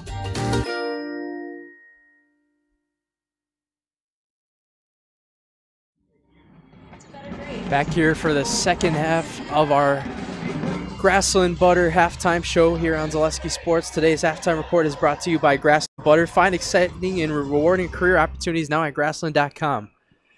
Glad you guys could join us here on Zaleski Sports. 21-14 at the half in the Division II WIAA State Football Championship game. West of Pere with a 21. I think I already said it, but during the break I did some research on the state champions. How many times these two teams have won it. West of Pere is looking for their fourth championship in their school program's history. It would be their first time they've won the Division III, or they've won the state championship since 2011. They were here in 2022. Who did they play again? Catamaran. Oh, it was the Chase Spellman year with the really great head coach and Matt McDonald, who is now at Cedarburg. They were knocked off by them that season, and they're back here in state 3 years after that 2022 run, and they have a really great quarterback. And they're in really good shape right now to try to win their fourth state title. As both defenses, it's kind of funny. You know how I was saying earlier how the defenses in that first half were non-existent? Towards the end of that second quarter, what was that, like 3 interceptions combined from both teams? Now we get a balance of both, so I thought this game was going to be like 42-28 at halftime or something, but this has been a really great shape out here as West of Pere is coming out the tunnel. They're probably going to add another 3 minutes on the clock before we begin the second half. But to recap, let's see if I can find it up here. All divisions, all 7 divisions at the state tournament yesterday. Starting with yesterday, it was Kenosha St. Joseph who defeated Cochrane Fountain City 35-19 in the Division 7 game. Division 6, Darlington defeated Edgar 42-18. They have a spelling error on here. They spelled Edgar E-D-G-E-R. E-D-G-E-A-R it's supposed to be.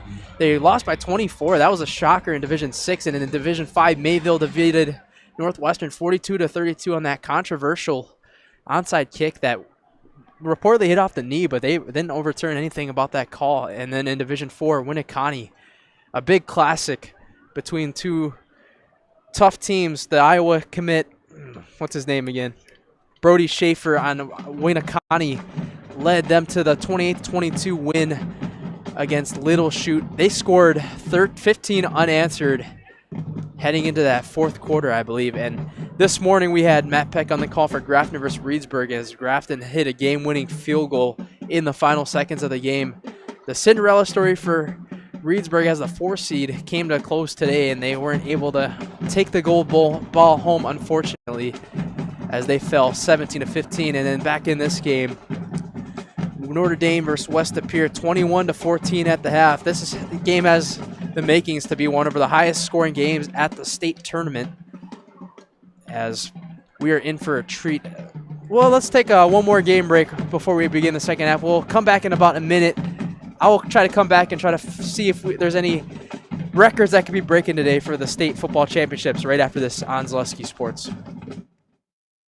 Chili Implement, located just west of Marshfield, is your local Kubota dealer in central Wisconsin. They have it all, including farm tractors and the best-selling and #1 rated in durability and owner experience Kubota compact do-it-all tractors. And don't forget the versatile Kubota RTV utility vehicles, along with Kubota zero-turn mowers for the best lawn care equipment. Get them all at Chili Implement. Chili Implement is open Monday through Saturday. Call us or visit our website at chiliimplement.com.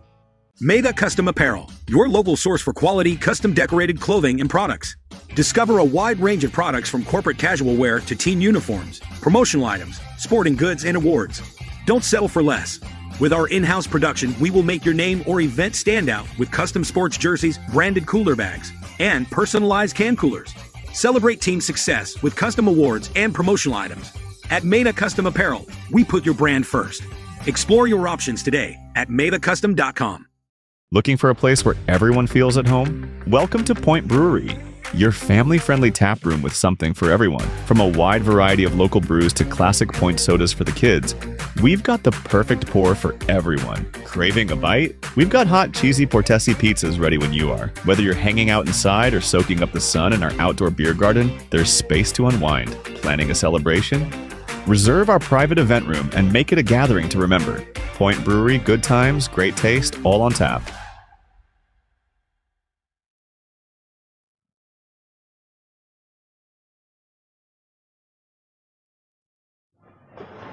Back here as we're about to get set to start the second half as the clock ticks below 10 seconds in the halftime break in the WIAA Division II State Championship game here on Zaleski Sports. Glad you guys could be with us here this afternoon. Coming into evening soon, Elijah Vanksalata alongside Matt Peck on the call from the Milwaukee area. We've got the Division I cover too. Matt Peck will be back on air. I will be producing. We got the microphone outside to catch the audio so you guys could hear the calls better from the refs. But looking at the halftime stats, Patrick Greisen at 234 passing yards. A big key thing to note for our record book, the most passing yards in a game was Cedar Grove, Belgium in 2016 with 383 passing yards. If this game continues to be a shootout, I could see West Appear taking that #1 record in that passing yard category.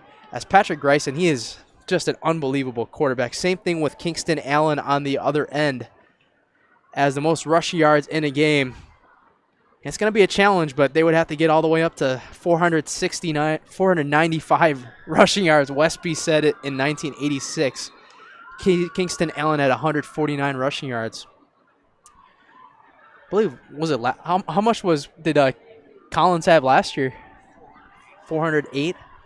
So he might come close to that, but I think he has a shot to get up to 300 today. So we're getting set here to start the second half. West Appear will kick it away. One lone man receiving the kickoff in the back around the 18-yard line. It's Kingston Allen. Kingston Allen is deep for Notre Dame.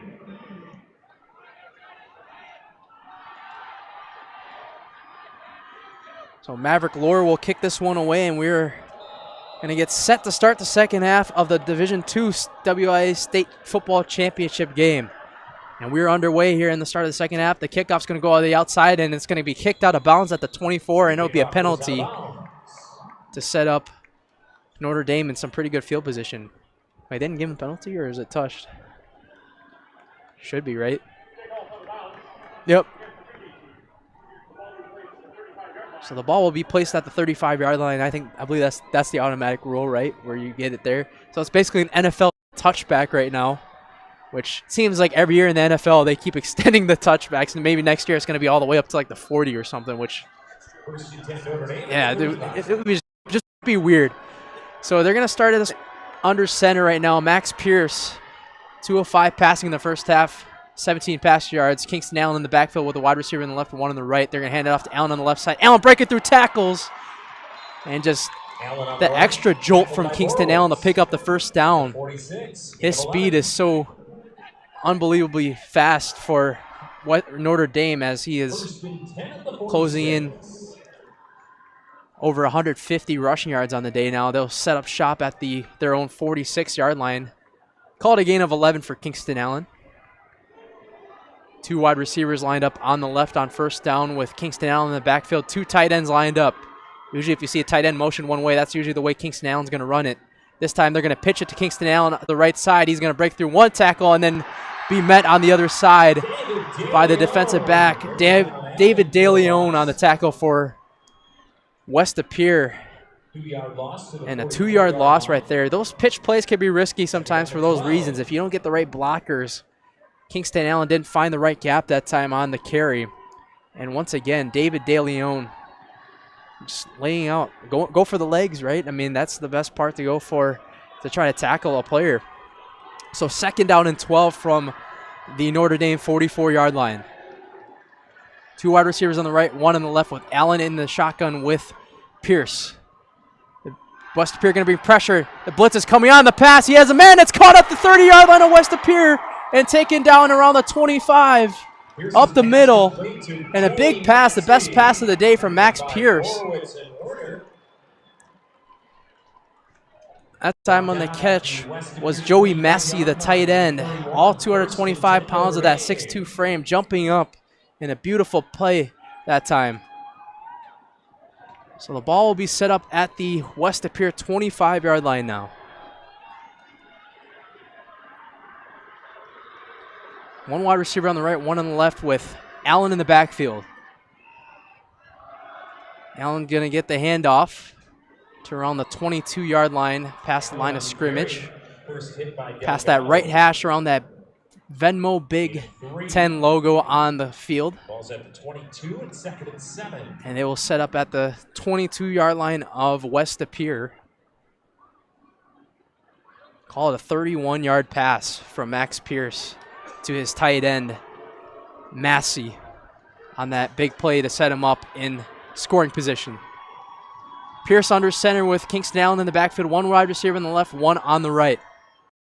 We're going to motion that tight end on the left, so maybe a run to the left side coming. We're going to hand it off to Allen, rightfully so. Allen going to break it through 1 tackle. He's going to cut to the left side and cut out of bounds past the first down marker Allen on the run, pushed out by into the red zone. And now the ball will be placed at the 14-yard line of West De Pere. And they just got to continue doing that with Kingston Allen. That's his 29th carry of the day. 161 rushing yards. 1 wide receiver or 2 wide receivers on the left, with Kingston Allen being one of them, and 2 on the right. Pierce alone in the shotgun. Going to motion Allen back. He's going to fake the handoff to Allen. Going to keep it himself. Pierce is only going to get about a gain of 1 or 2.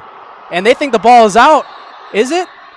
Ref signaling. And it is a fumble, and it's recovered by West De Pere. Wow.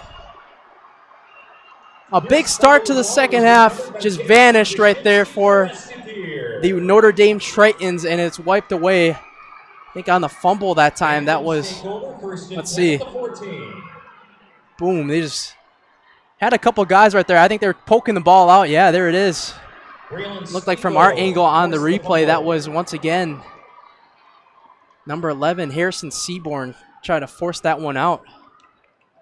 And Braylon Stiegel, pardon me.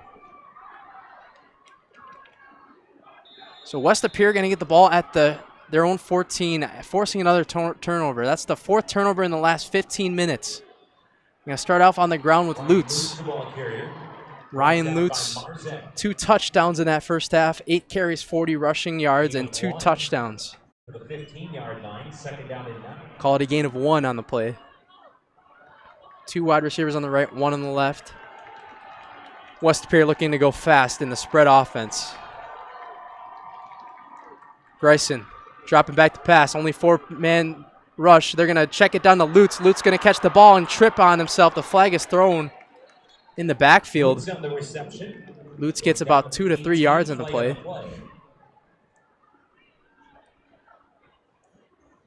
And this one might be coming back.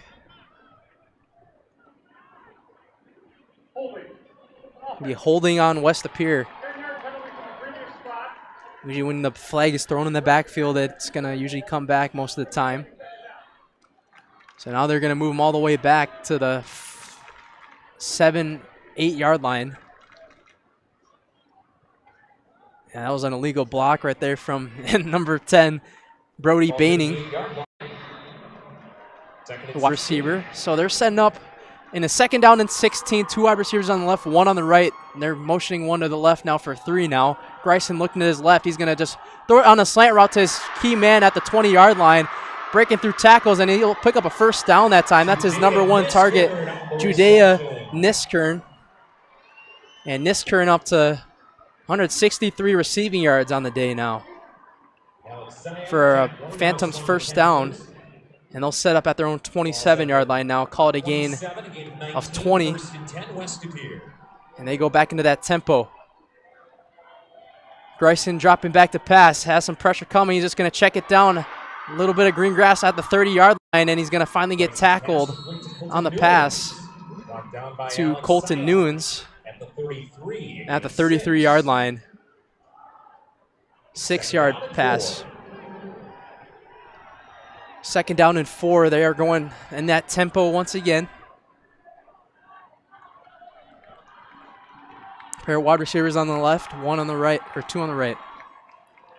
Gonna hand it off to Lutz up the middle. Lutz has room to run, breaks a tackle, and he gets tackled finally and trips up on himself at their own 40-yard line. Ryan Lutz. They're using him a lot more in the 2nd half. His 10th carry, that's his 3rd of the half so far. 3 wide receivers on the left, 1 on the right. They're going to hand it off once again to Lutz. Lutz going to get down to the 45-yard line. It was a fake pass from Patrick Greisen, as now they continue to hurry this one up at their own 46. 2nd down and 4 again. Continue to pound it with Lutz, and Lutz just plows forward. It's going to be about a yard short of a 1st down up the middle. To the 49. 49-yard line, I would imagine out here on 3rd and 1, they might go right up the middle once again with Lutz. Why not? He has been that guy so far offensively for West De Pere. They are going to hand off to Lutz, and Lutz will pick up the 1st down and about a yard extra before the Notre Dame Tritons push him back. 1st and 10 for the Phantoms. Also in on the play, gain of 3 to the Notre Dame 48. 1st and 10 Phantoms. 2 wide receivers on the left, 1 on the right with the tailback in the backfield. Greisen going to drop back the pass, looking to the left side, has some pressure coming. He's going to scramble to the right side, keeping himself past the line of scrimmage, and he'll get about a gain of 1 to 2 yards on the play. The quarterback keeper.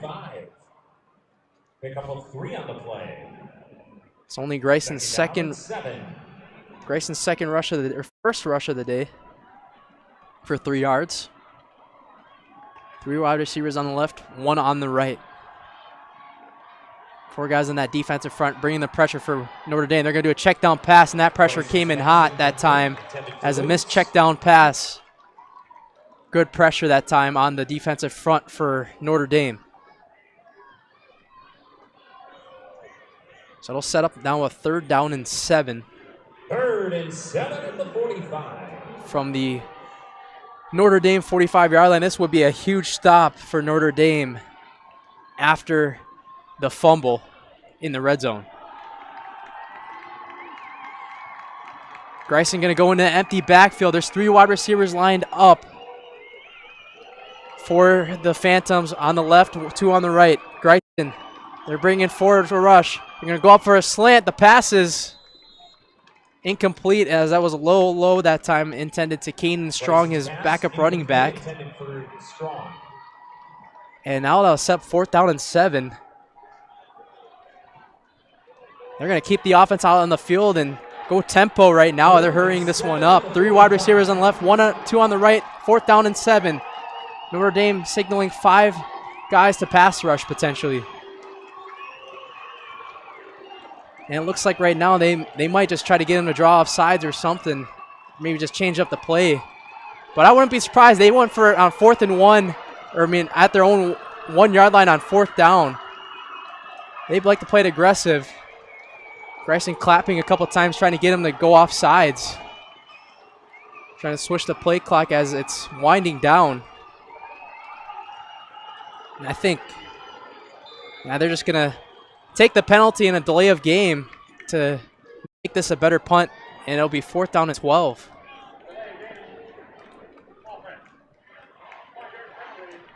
I still can't trust nothing yet because they had a fake punt already today, so you never know. So 4th down and 12 from midfield. And keep in mind their punter is the quarterback, Patrick Greisen, so gotta imagine that Notre Dame should be ready for it this time in case. So now they're gonna come out to punt. And this time they really will punt it, and this one's gonna take a bounce, signaling for a fair catch at the 12-yard line. That's where Notre Dame will set up. They'll have to go 88 yards down the field to try to even this game up with 5:45 left to go in the third quarter. We've got a defensive battle now ever since that big first half. We'll be right back with more high school football state championship here on Zaleski Sports. Need a little therapy? Bill's Service Center has been saving marriages and families since 1977. Forget testing your nerves. Test your next ride in a Polaris or Can-Am side-by-side or ATV. With nearly 100 units in stock, you'll find the perfect excuse to escape together. Because families that ride together, they actually have fun together. Bill's Service Center. Services our name, tools and toys are our game. Back here on Zaleski Sports, Elijah Vinkslot alongside Matt Peck here with 21-14 score with 5:45 left to go in the third quarter in the WIAA Division II State Championship game. It's been a thriller of a game so far up to this point. A lot of offense to start the game, the tail of the story, and a lot of defense as of late in the second half. Both teams stopping each other as Notre Dame will set up shop at their own 12-yard line. They're going to have to go 88 yards down the field. As we look at some stats right now, 6 carries in the second half for Ryan Lutz, 60 rushing yards and 2 touchdowns. Head coach Chris Greisen has been using him a lot more in the second half. He was that first and goal type guy that they've been using all game long from the 1-yard line to punch it in the end zone, rightfully so. Just only needing 1 yard to get into the end zone for a touchdown. But Judean Niskern, 6 receptions and 166 receiving yards for 1 touchdown. He's been the #1 target for Patrick Greisen. And on the other side of things, offensively for Notre Dame, Max Pierce had a pretty big pass early on. It was a 21-yard pass, 3 for 6 passing, 48 passing yards. Kingston Allen, 30 rushes on the day, 169 rushing yards. If he wants to break that single-game record, he's going to have to get to pretty much 500 yards, which, I mean, if this game somehow goes into overtime, it could be possible, but you never know. So they're going to set it up here under center with a wide receiver on the left, a tight end to the right, Max Pierce, with Kingston Allen in the backfield.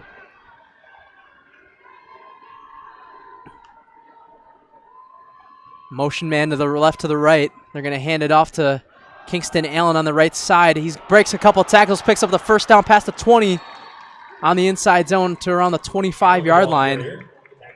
Call that one a gain of 13, and that's just the explosiveness of Kingston Allen once again. He just rushes all over. Once he gets that big burst of energy past the line of scrimmage, he is gone if you miss a tackle. And that's happened several times tonight already for West Appear's defense, where he's just ran through him after a missed tackle. So they're going back to the Wildcat from Notre Dame's own 26-yard line, a wide receiver on the left, 1 on the right. Tight end on the right of Kingston Allen, so I assume he's going to the right side here. He's going to actually fake it and go to the left side. Cutting to the left side. He gets to the 30, to the 35, to 40, and gets tackled around the 45-yard line on that left sideline. And picks up another first down. That was a 19-yard rush right there for Kingston Allen, and that Wildcat play has been working all night long for Notre Dame. So they will set up at their own 45-yard line now. Already moving the chains, really. Every play has been to Kingston Allen so far on the running game. He's just went over 200 rushing yards now, 202 on the day. As Max Pierce, with 3 wide receivers on the right, none on the left. Going to hand it off again to Kingston Allen. Allen just going to try to feel himself out on that left side and get tackled right away. Finally, West Appear kind of getting a slight stop right there and get called a gain of 2 yards. 2nd down and 8 coming up for the Tritons. Kingston Allen going to check out for a play. They've been using him a lot. That's his 33rd carry of the night. They're going to put the backup running back in the game. Jonas Burnt is in the backfield. They're going to hand it off to Burnt. Jonas Burnt going to dive down at the midfield marker at the Wisconsin logo to the 50 for a gain of 3 yards on the play up the middle on a ISO play. Jackson Jasinski at the 50. Jackson Jasinski on the tackle. So 3rd down and 5 now. Only 6 passing attempts for Max Pierce, but that run game's been working so well with Kingston Allen today already that you kind of, I mean, I wouldn't be surprised if you just continue to run the ball. Allen checks back in, and they go into another Wildcat with a tight end to the right of him, so he might go on the right, and then you never know which side he goes on. One receiver in the left, one on the right. Allen trying to get him to jump off sides, and he goes to the right side, and he dives forward, and he's going to be just short. He dove a little bit too early to the West of Pure 47-yard line, where West of Pure is going to set up a 4th down for Notre Dame.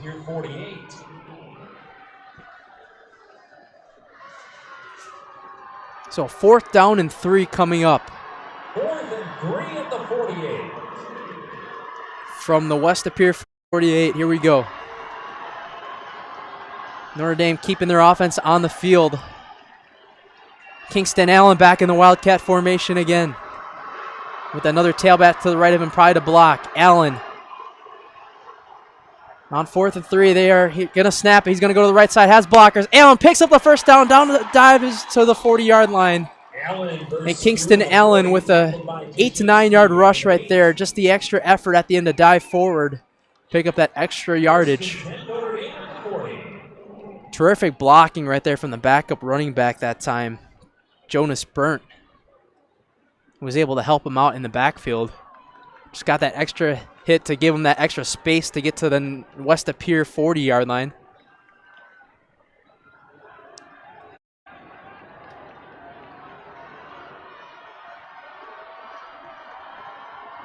So now Max Pierce back under center again. Wide receiver on the left, one on the right. Tight end to the right of Pierce with Kingston Allen in the backfield. They're going to hand it off to Allen on the right side. And he's going to cut to the right side on an inside zone and get a gain of about 3-4 yards on the stretch play. On the ball carrier, tackled by Ethan Collard. They call it a 4-yard gain on the rush. Set him up from the West of Pier 36. They've been moving the ball all night long. What Notre Dame, they've just been having a couple miscues on 4th down, turnover on downs, and a couple fumbles as well, and interceptions. 2 interceptions for Max Pierce. He hasn't thrown yet on this drive. Pierce will go back under center with the wide receiver on the left, one on the right with the tight end to the left, and Allen in the backfield. Wide receiver motions from the left to the right. They're going to hand it off to Allen on the left side. Allen gets met right away on the tackle at the 34-yard line. Be about 3 or 4 yards short of the 1st down marker to gain. And At the 34, gain of 2 on the play. Good read that time by the West of Pier defense. So another big 3rd down coming up for the Tritons.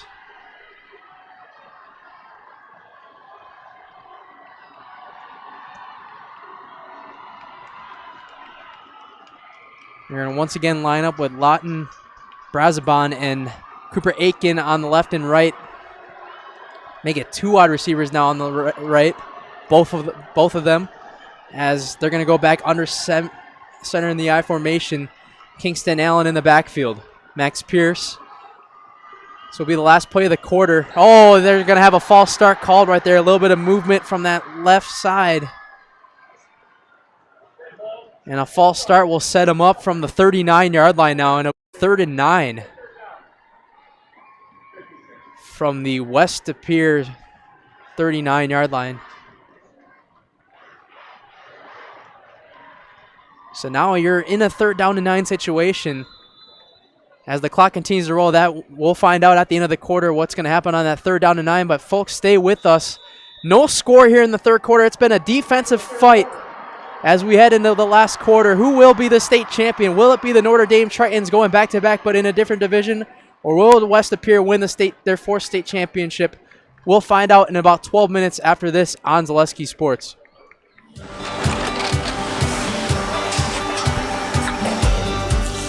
Good day. My name is Ken Hyman, and welcome to Nasonville Dairy here in central Wisconsin, Marshfield, Wisconsin, as a matter of fact. We make a lot of different cheeses. We make cheddar, Colby, Monterey, Farmer's Cheese, Peach Cheese, Quesa Blanca, Quesa de Fir, Seco, Parm, Romano, Asiago, Fontina, Feta Caseri, Caflateri, Cafla Graviera, 20 different flavors of Monterey, as well as making Edam, Gouda, and Munster. And the cheese be with you.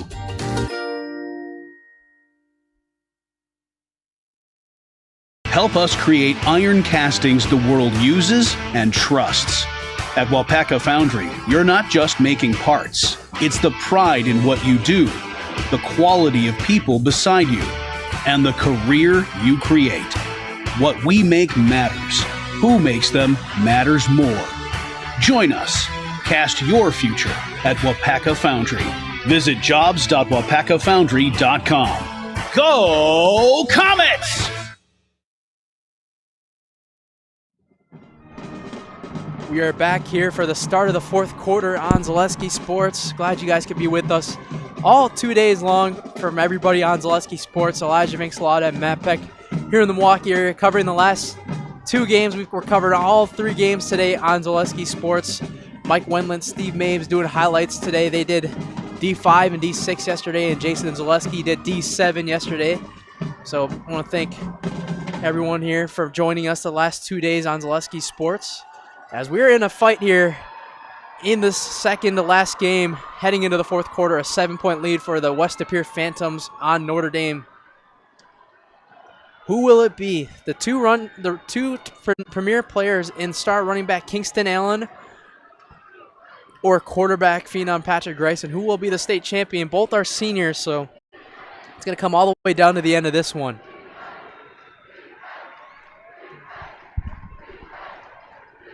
Kingston Allen's only a junior. I just read that wrong. So they're going to have him for another year. If they can win this year, you could imagine they have a chance to three-peat next year if they could do it. So 3rd down and 9 to start the fourth quarter. From the West De Pere 39, 3rd down and 9. Here we go. 2 wide receivers on the right, none on the left. Tight end to the right of Kingston Allen, who's back in that Wildcat once again. That right side is really stacked with blockers. Wouldn't be surprised if Allen goes that way. Allen, he's going to go to the right side, cutting the 40 to the 35, and they're going to stop him short of the first down marker. For a second, the way the West De Pere fans were cheering, I thought that was a turnover. Gain of 3 to the 36-yard line. So they get to the 36-yard line. I thought he got down at the 35. But I think his knee was down a little bit earlier, so now it'll be a 4th down and 6.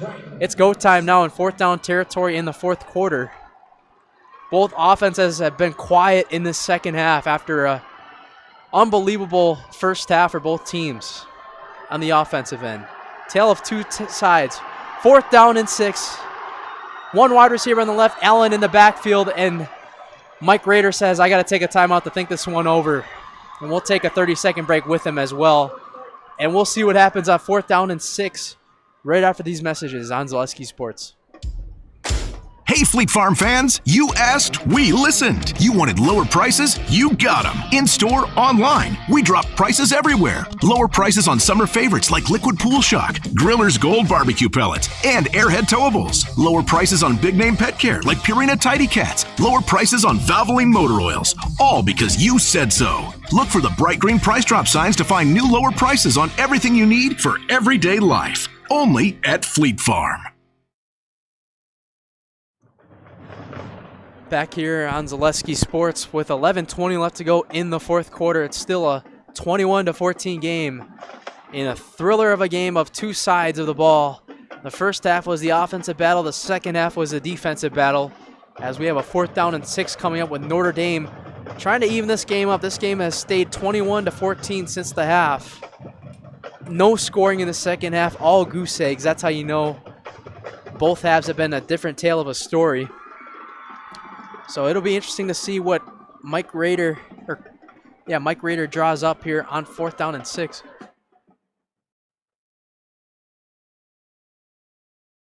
$218. Mike Wendland tells us, pull it up again. Allen needs 218 rushing yards to break the single-season rushing record, which he's already beat. So he's got the new single-season rushing record for Notre Dame. So congratulations to the junior Kingston Allen on doing that, at breaking that single-season rushing record. But he's only a junior, too. That's crazy to think about. I would imagine you would hope a big team from Wisconsin, a team from like Wisconsin, could need him in college football in a couple of years, but we'll see what happens. Don't see Luke Fickle in his office up there as we're still in a timeout. We're just talking about some of that stuff now, but pretty soon we're probably going to see some of that Big Ten Network crew, Fox Sports crew coming in later tonight, as tomorrow the Wisconsin Badgers football team will be playing the Fighting Illini from Illinois, the 21st ranked.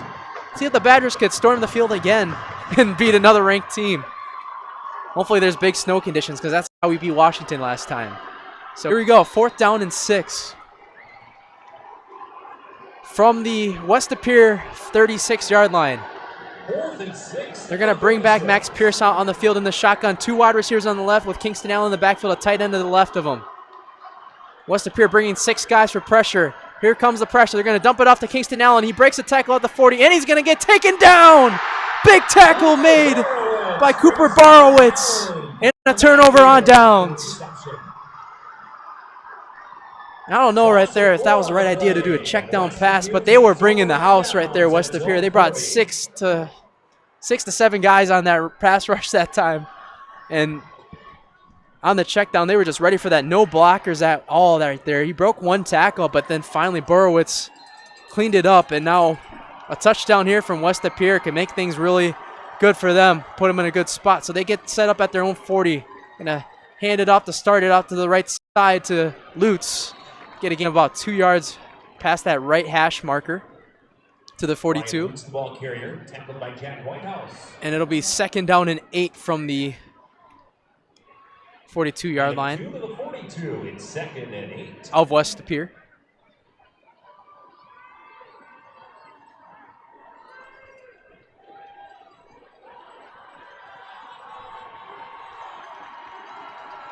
Two running backs lined up in the backfield with Grayson. They are taking their precious time now as the clock continues to roll. 10:30 left in the game.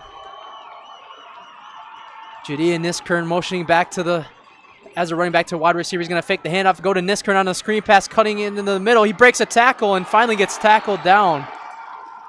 It's number 88, Joey Massey, that time on the tackle. Everybody on Notre Dame plays both sides of the ball.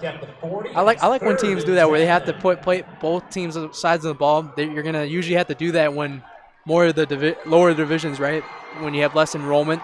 West of Pier, it's the opposite. They have a lot of players, as it's 3rd down and 10 from the 40 now. Niskern motioning back to the right. 3 wide receivers on the left, 1 on the right, with Lutz in the backfield with Grayson. Grayson feeling the pressure. Oh, the pass is tipped and batted down that time. Really good defensive coverage right there. And a 4th down stand on a tip pass. That's happened a couple of times today, where Grayson throws it and it was a tipped pass. And this is going to stay scoreless in the second half. 4th and 10 and a 4th down stand. West of Pier going to have to punt, or will they? You never know with another fake punt coming. A fake punt can really shift the momentum again. They're going to line it up with Grayson to punt it at the 26-yard line. Lindblom in the return. Going to punt it away. It's a good punt from Grayson. Going to take a West of Pier bounce inside the 10, and it rolls out of bounds at the 8-yard line. A really good punt. What can't the quarterback do? Patrick Grayson puts the ball down at the 9-yard line, and we will take, or they're going to head back on the field, so we're going to stay here with you right now. But keep in mind, once again, Kingston Allen set a record, a single season record for rushing yards with 223. And we are going to go to a timeout now as the TV crews come out to the field. We will take a minute timeout and be right back with you after this on Zaleski Sports. I'm Josh Sparks, owner of Infinity Exteriors. If 9 out of 10 really need to, just come back roofs early. can't pass a simple manufacturer warranty inspection, meaning 9 out of 10 brand new roofs have no warranty. Infinity operates on principles instilled in my Marine Corps service: honor, courage, and commitment. Infinity is meticulous craftsmanship, unbeatable quality, and always at the best price. Infinity buys more, pays less, passing those savings directly to you. We're booking new roofs, siding, and windows. Call today. From humble beginnings in 1904, the Wheatrick family has grown Grassland Dairy Products into one of the largest processors of butter in the nation. Based in Greenwood, Wisconsin, the family and its hundreds of employees continue their pursuit of providing high-quality products that can proudly be served in restaurants and homes across America.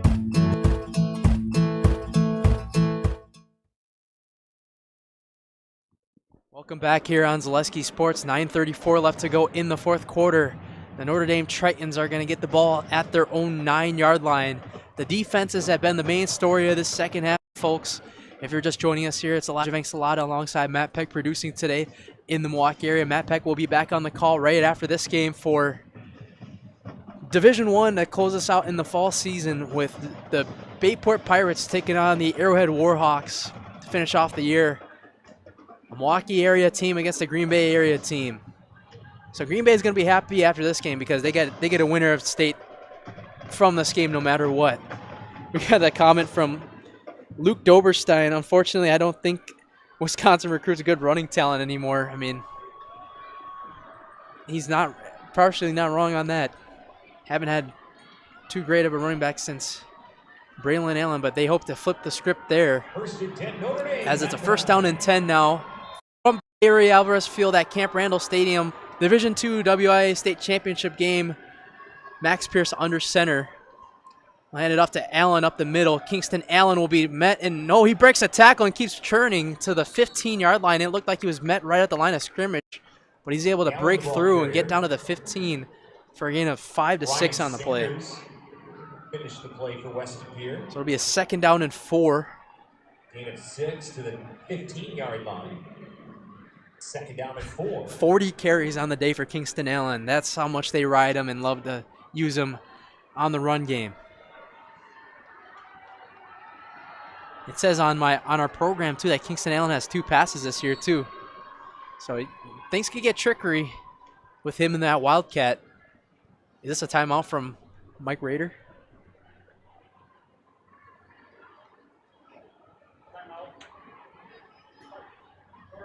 Yep, no timeout Notre Dame. They're going to use their 2nd timeout. Mike Rader will use it. We'll stick with you here as we just went to commercial break. Let me recap this game stats here, not the player stats. 311 total yards on the day for Notre Dame, 263 rushing, 48 passing, 18 first downs, and 3 turnovers. And on the West of Pierce side, you got 68 rush yards, 257 pass yards, 11 first downs, and 1 touchdown for a total of 325 yards total. See, this is what I'm talking about, though, folks. 257 pass yards and 68 rush yards, and then for West of Pierce with that pass game, and then the run game for Notre Dame, 263 rushing yards and only 48 pass yards. A tale of 2 different stories of teams, which both teams are combining for 636 yards total right now. So I think there's a record book for that too, I believe, for the total of that. They're going to come back on 3rd down or 2nd down and 4. And it'll be a carry up the middle to Kingston Allen, who cuts to the left side and gets taken down about 2 yards short of a first. They're marking them actually a yard short now on 3rd down and 1 from their own 18. They're going to use a lot of clock now down the stretch.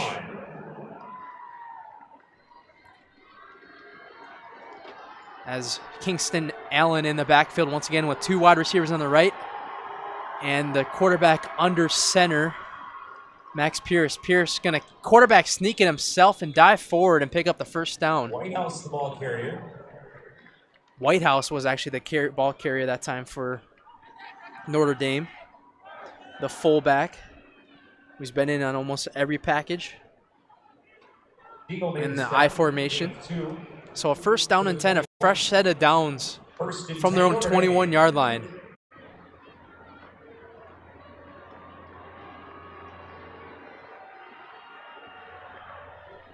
going to set up under center again. 2 wide receivers on the right with Kingston Allen in the backfield. It's basically in touchback area right now. Going to hand it off to Allen at the 22-yard line. He's going to get to around the 24-yard line, a gain of about 2 on the carry. It's been their play call on first down, getting about get as much rushing yards as you can before they had to set up for the pass if they need to. 2nd down and 7. 2nd and 7 from the 24 now.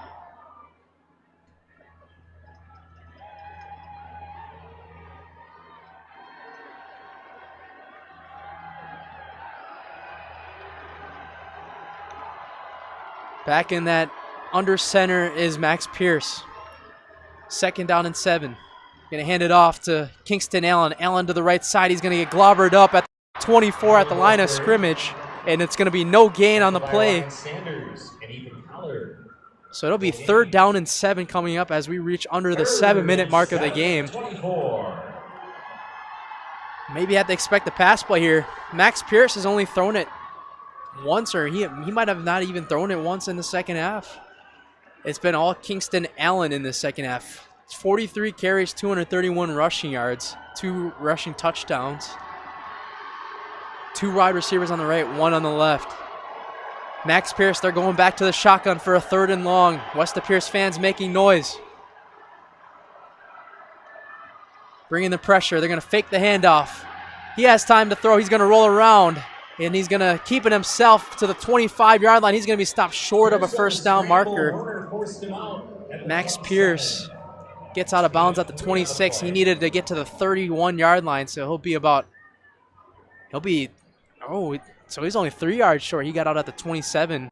The line to gain from here, it looked like 31, but it's a 4th and a short 4. As the punt team comes up, this is definitely the smart decision right now when you're down by 7 in your own territory at the own 27. So they're going to set up the punt now, bring one more substitution in. Mason Werner getting set to punt return.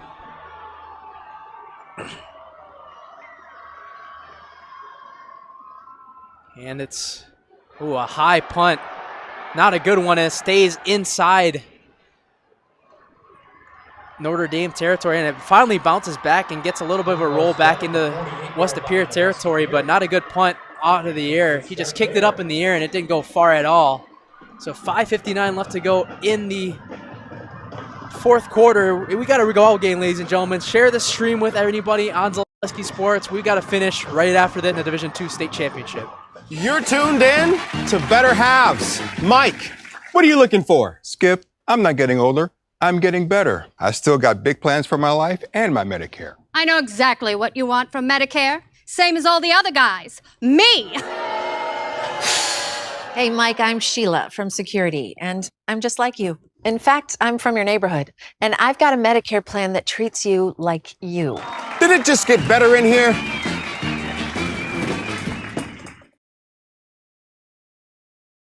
Wait.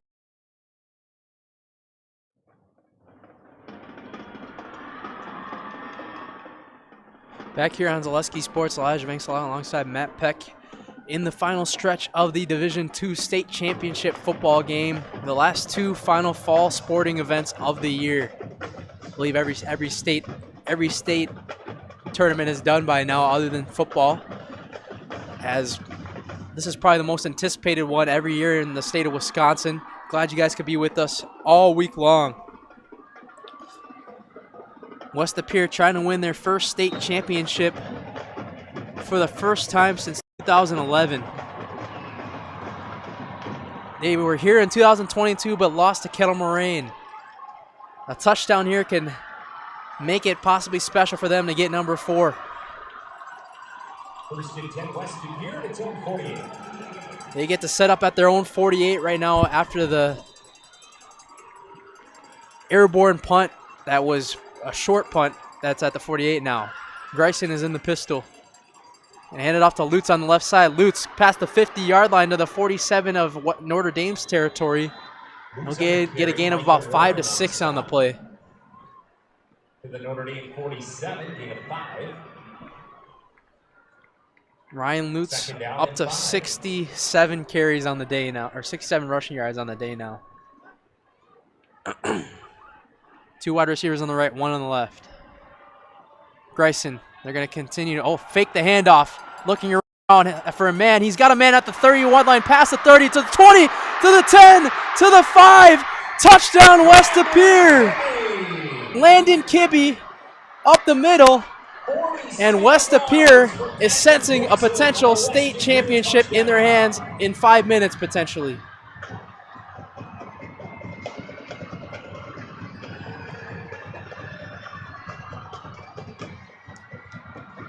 Grayson had a lot of time to throw. They didn't bring a blitz, and that was a mistake for Notre Dame as he put him in the right spot to his target that time. Landon Kibbe. A 2-possession game now, and the Phantoms have breaking this game into 2 possessions. And it's a 28-14 lead via the 47-yard passing touchdown from Patrick Grayson to Landon Kibbe. Big play. Just make big plays. Big plays can make the championships work. 5:18 left to go in the game. A 28-14 lead for West Pere. They could sense that championship coming their way soon. We'll find out if Notre Dame can answer right after this on Zaleski Sports. We're back with better halves. Jane is looking for a better health plan. Jane? I need someone who'll make time for me. So, how would you two get to know me? You want time? I'll keep you on hold all night long. He sounds gross. Jane, I'm Steve from security. I won't treat you like number.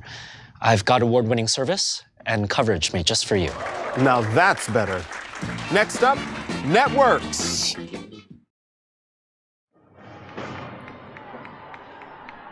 Getting set to kick off right now in the final stretch of the Division II WIAA State Football Championships. Maverick Lore will kick this one away.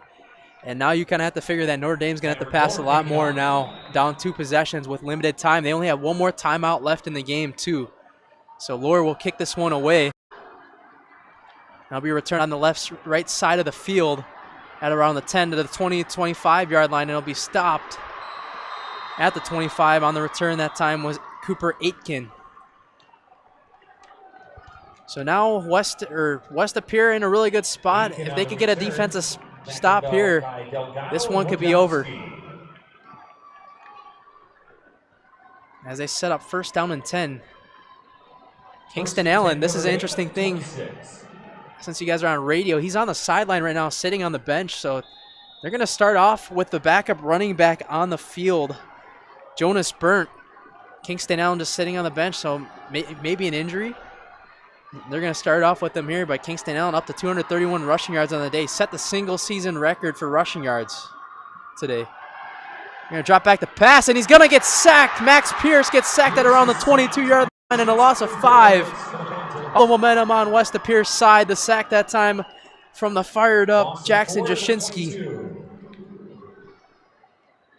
They kind of brought the house on the play fake that time. Jashinsky was looking for the run, and he was able to turn his body right away to get right to Max Pierce. So a 2nd down and 14 now.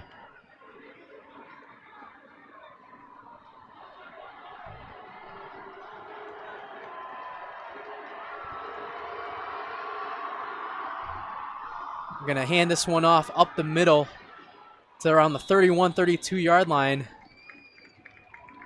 Jonas Byrne on the carry will set him up at a 3rd and medium. Brought down at the 32-yard line. A gain of 10, and it's 3rd and 4. 3rd and 4 from the Notre Dame 32-yard line. Under 4 minutes left to go in the game. Notre Dame needs this. They're going to hand it off to Burnt again. Burnt going to dive forward to the 36, and they're going to give him just enough on the carry right there. Matt Peck didn't think so at first. But it would be a 1st down and 10 setup from their 37, and I don't know why they're taking their time right now, because they're down by 2 possessions right now, and they're going to need something pretty fast. Keep in mind, Kingston Allen on the sidelines right now, not on the field, with 43 carries, 231 rushing yards. He's got a towel on his head. Just did. Evading pressure as Max Pierce rolling to the left side on first down and 10, and he finally gets sacked at the 33-yard line. Chasing him down like a lion once again, like a freight train, is Jackson Jasinski. Jasinski making big-time plays in the state championship game for the game of his life. The 6'4" senior.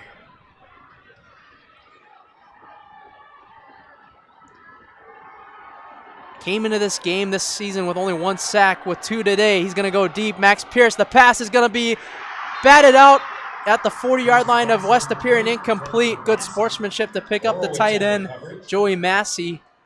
On the coverage that time was number 33, Mason Werner, on the far side of the field. So now a 3rd down and 14 with 2:43 left to go. The Phantom student section making a lot of noise. They are 2 downs away, potentially, from clinching their first state championship gold ball since 2011. Pierce dropping back the pass, a screen pass. Burnt has room to run at the 40, gets a blocker, picks up the 1st down at the 48-yard line. And a really good screen pass and block time to pick up another Notre Dame 1st down, and now we got an injury on the field for West Appear. Going to take a injury timeout right now. Ethan Collar is down.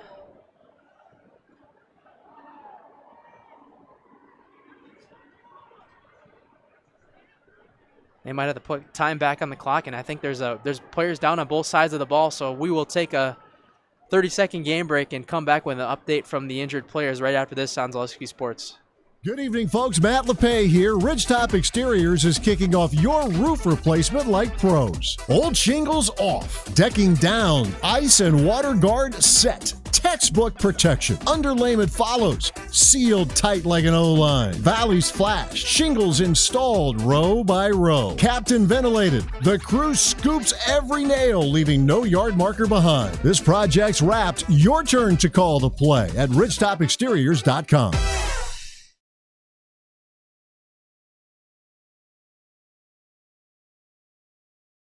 Injured players came back on their feet, but went back to their response or their sidelines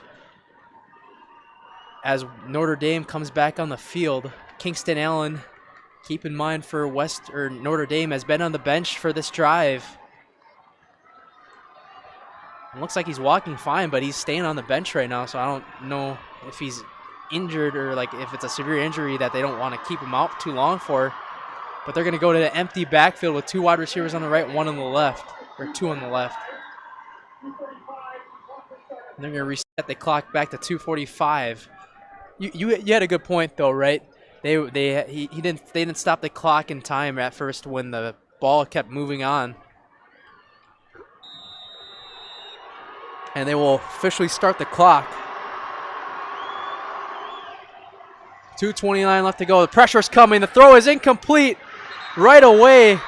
And nobody better than Braden Stegall to come with the pressure to force a 4th down. Notre Dame was setting up for a screen pass. Their line was kind of shifted to the right, looking for a right side pass, but the running back Jonas Burnt wasn't ready for it that time. So now a 4th down, or a 2nd down and 10. 2nd down and 10 at the 48. From their own 48-yard line. Every down pretty much from this point is going to have to be a pass from here on out. But right now, Notre Dame going under center from their own 48 with Burnt in the backfield. Going to toss it to Burnt, do a trick play, a double pass. Going to air it out to his tight end. The pass is incomplete. No flags on the right side at the 24-yard line. They handed it off to Burnt, and then they handed it to the wide receiver, Cooper Aitken, to throw it. Try to go a little trickery and get him out. Try to find Joey Massey on the right side of West Appear's 25-yard line. That would have been a 25 to 30-yard pass right there. Incomplete. Good coverage right there for West Appear, though. At this point, you see from both any coach's playbook that when they're trailing, you just see everything on the last game of the year. Anything they could do to try to get them back in this game. Down by 2 possessions. They're still going to need an onside kick if they score. They're going to go back under center again. Max Pierce drops back. Looking to the right side, and he doesn't have it. It was broken up at the 37-yard line of West Pere. And a 3rd down stop. And West Pere could be 1 down away from winning the state championship in Division II. Werner had the coverage for Won't officially say it till the game's over, but that was really good coverage. Was looking for his tight end again, but laying the hammer that time, just trucked him, was number 33, Quinn Clark on West Pere. Saying it with his chest. Get ready for that next Saturday. 4th down and 10, 2:12 left to go. Pierce drops back to pass. West Pere bringing the house. The pass is knocked away and incomplete. West Pere takes over on 4th down. Pass is incomplete. Pass was deflected by Cooper Borowitz. West Pere takes over on downs. And West Pere is 2 minutes away from their first state championship win since 2011.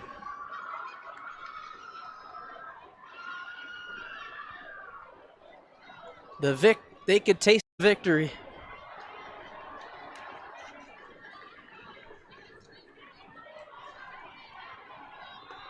So they're going to go into the pistol formation here. Notre Dame still has 1 timeout left. The ball will be placed on Notre Dame's 48-yard line.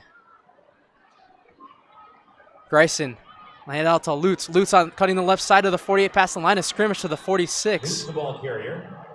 And it looks like Notre Dame, they're not going to call their last timeout yet, so they're going to let this clock run all the way down. Down and 8 at the 46.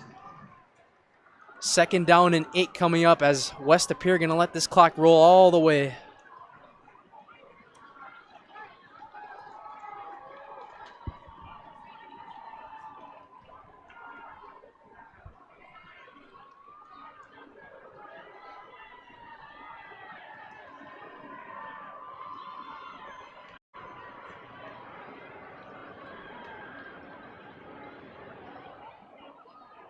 They are using every single second of that play clock right now, draining all the way down.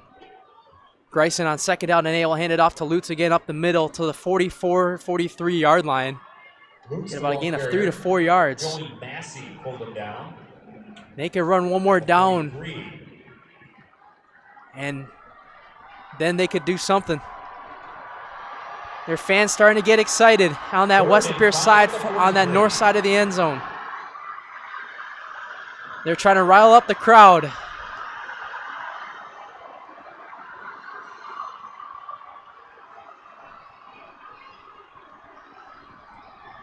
One more snap will do it.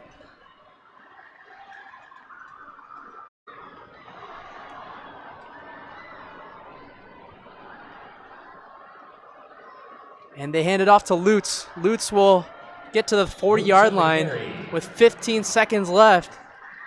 And it looks like Notre Dame will not call the timeout. There will be no repeat in a different division for Notre Dame. But it's start the party, West Pere. You are the state champions of Division II for the first time since 2011 as the players storm the field.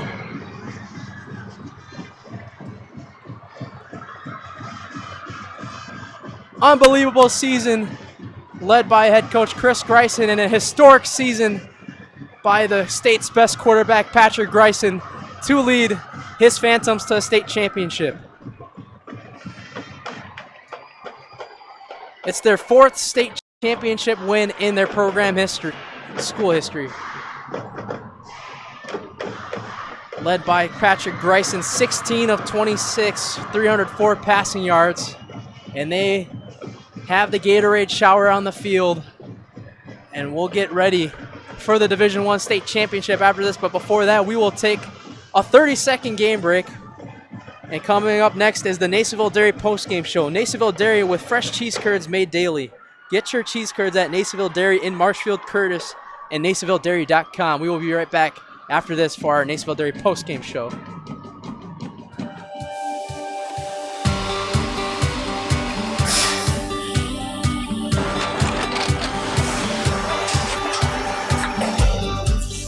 Good day. My name is Ken Hyman, and welcome to Nasonville Dairy here in central Wisconsin, Marshfield, Wisconsin, as a matter of fact. Nasonville Dairy actually goes back to 1885. We are the oldest plant in Wood County.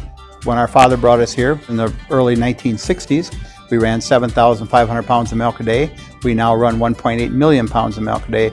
We buy dairy milk from 200 dairy farmers here in central Wisconsin, produce it, and ship it all over the world.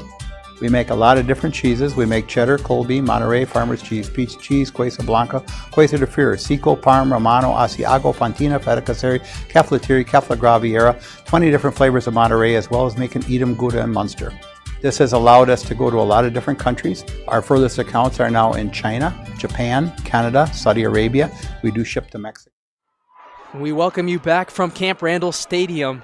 The WIAA Division II state champions, as you guys see on your screen, the West Appear Phantoms, led by phenom quarterback Patrick Greisen, who has set records for passing touchdowns in his career and one of the best quarterbacks in Wisconsin football history, leading his team to victory in a state championship, their fourth in their school program's history.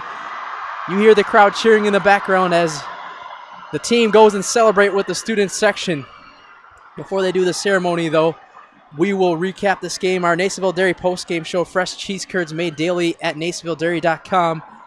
Just going to recap the stats tonight. West Appear passing. Patrick, we're going to start with Notre Dame, actually, the state runner-ups. Max Pierce with 4 for 11 passing, 63 passing yards, 2 interceptions, no touchdowns. Aitken tried to do a throw on the trick play there. Didn't work. Notre Dame on the rushing attack. Kingston Allen, 231 rushing yards. He left his all on the field, 43 rushing attempts. Set the season record in the WIAA for rushing yards and 2 rushing touchdowns on the year. He left it all out on the field, left with an injury at the end of the game. It was undisclosed what it was, but hopefully he's going to be all right for next season for his senior year, as here's their leading rusher, and then their leading receiver was Joey Massey with 31 receiving yards. On West Appear's side, Patrick Greisen, 16 of 26 passing, 304 passing yards, 2 touchdowns, and 1 interception to finish the game. Ryan Lutz, the running back, with 18 carries on the day, 76 rushing yards, 2 rushing touchdowns. He had 2 early on the run game and set the tone early on with the first 2 touchdowns of the night for West Appear. Judea Niskern was the #1 target receiving for West Appear. 7 receptions, 164 receiving yards, and 1 receiving touchdown. He had that 60-yard receiving touchdown from Greisen when he was able to air it out. Kanan Strong with 2 receptions, 39 receiving yards. Kibble with a reception and 47 receiving yards, and Apps with the fake punt on their own 1-yard line. That was one of the famous plays of the day to end it. The West Appear Phantoms are the state champions of Division II, and they are victorious to complete their quest at an undefeated season. It was the battle of the unbeatens today, and one of them had to fall, and one of them had to stand tall as the state champions.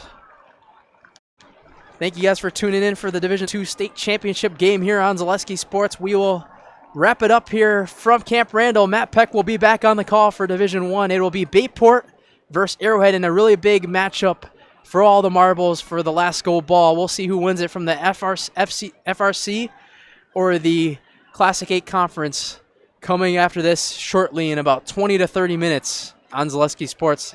It's been great, ladies and gentlemen. It's Elijah Vanksalata signing off on Zaleski Sports. I'll be producing next game, but I will see you guys next week Saturday for boys basketball on Zaleski Sports. Thank you guys for tuning in.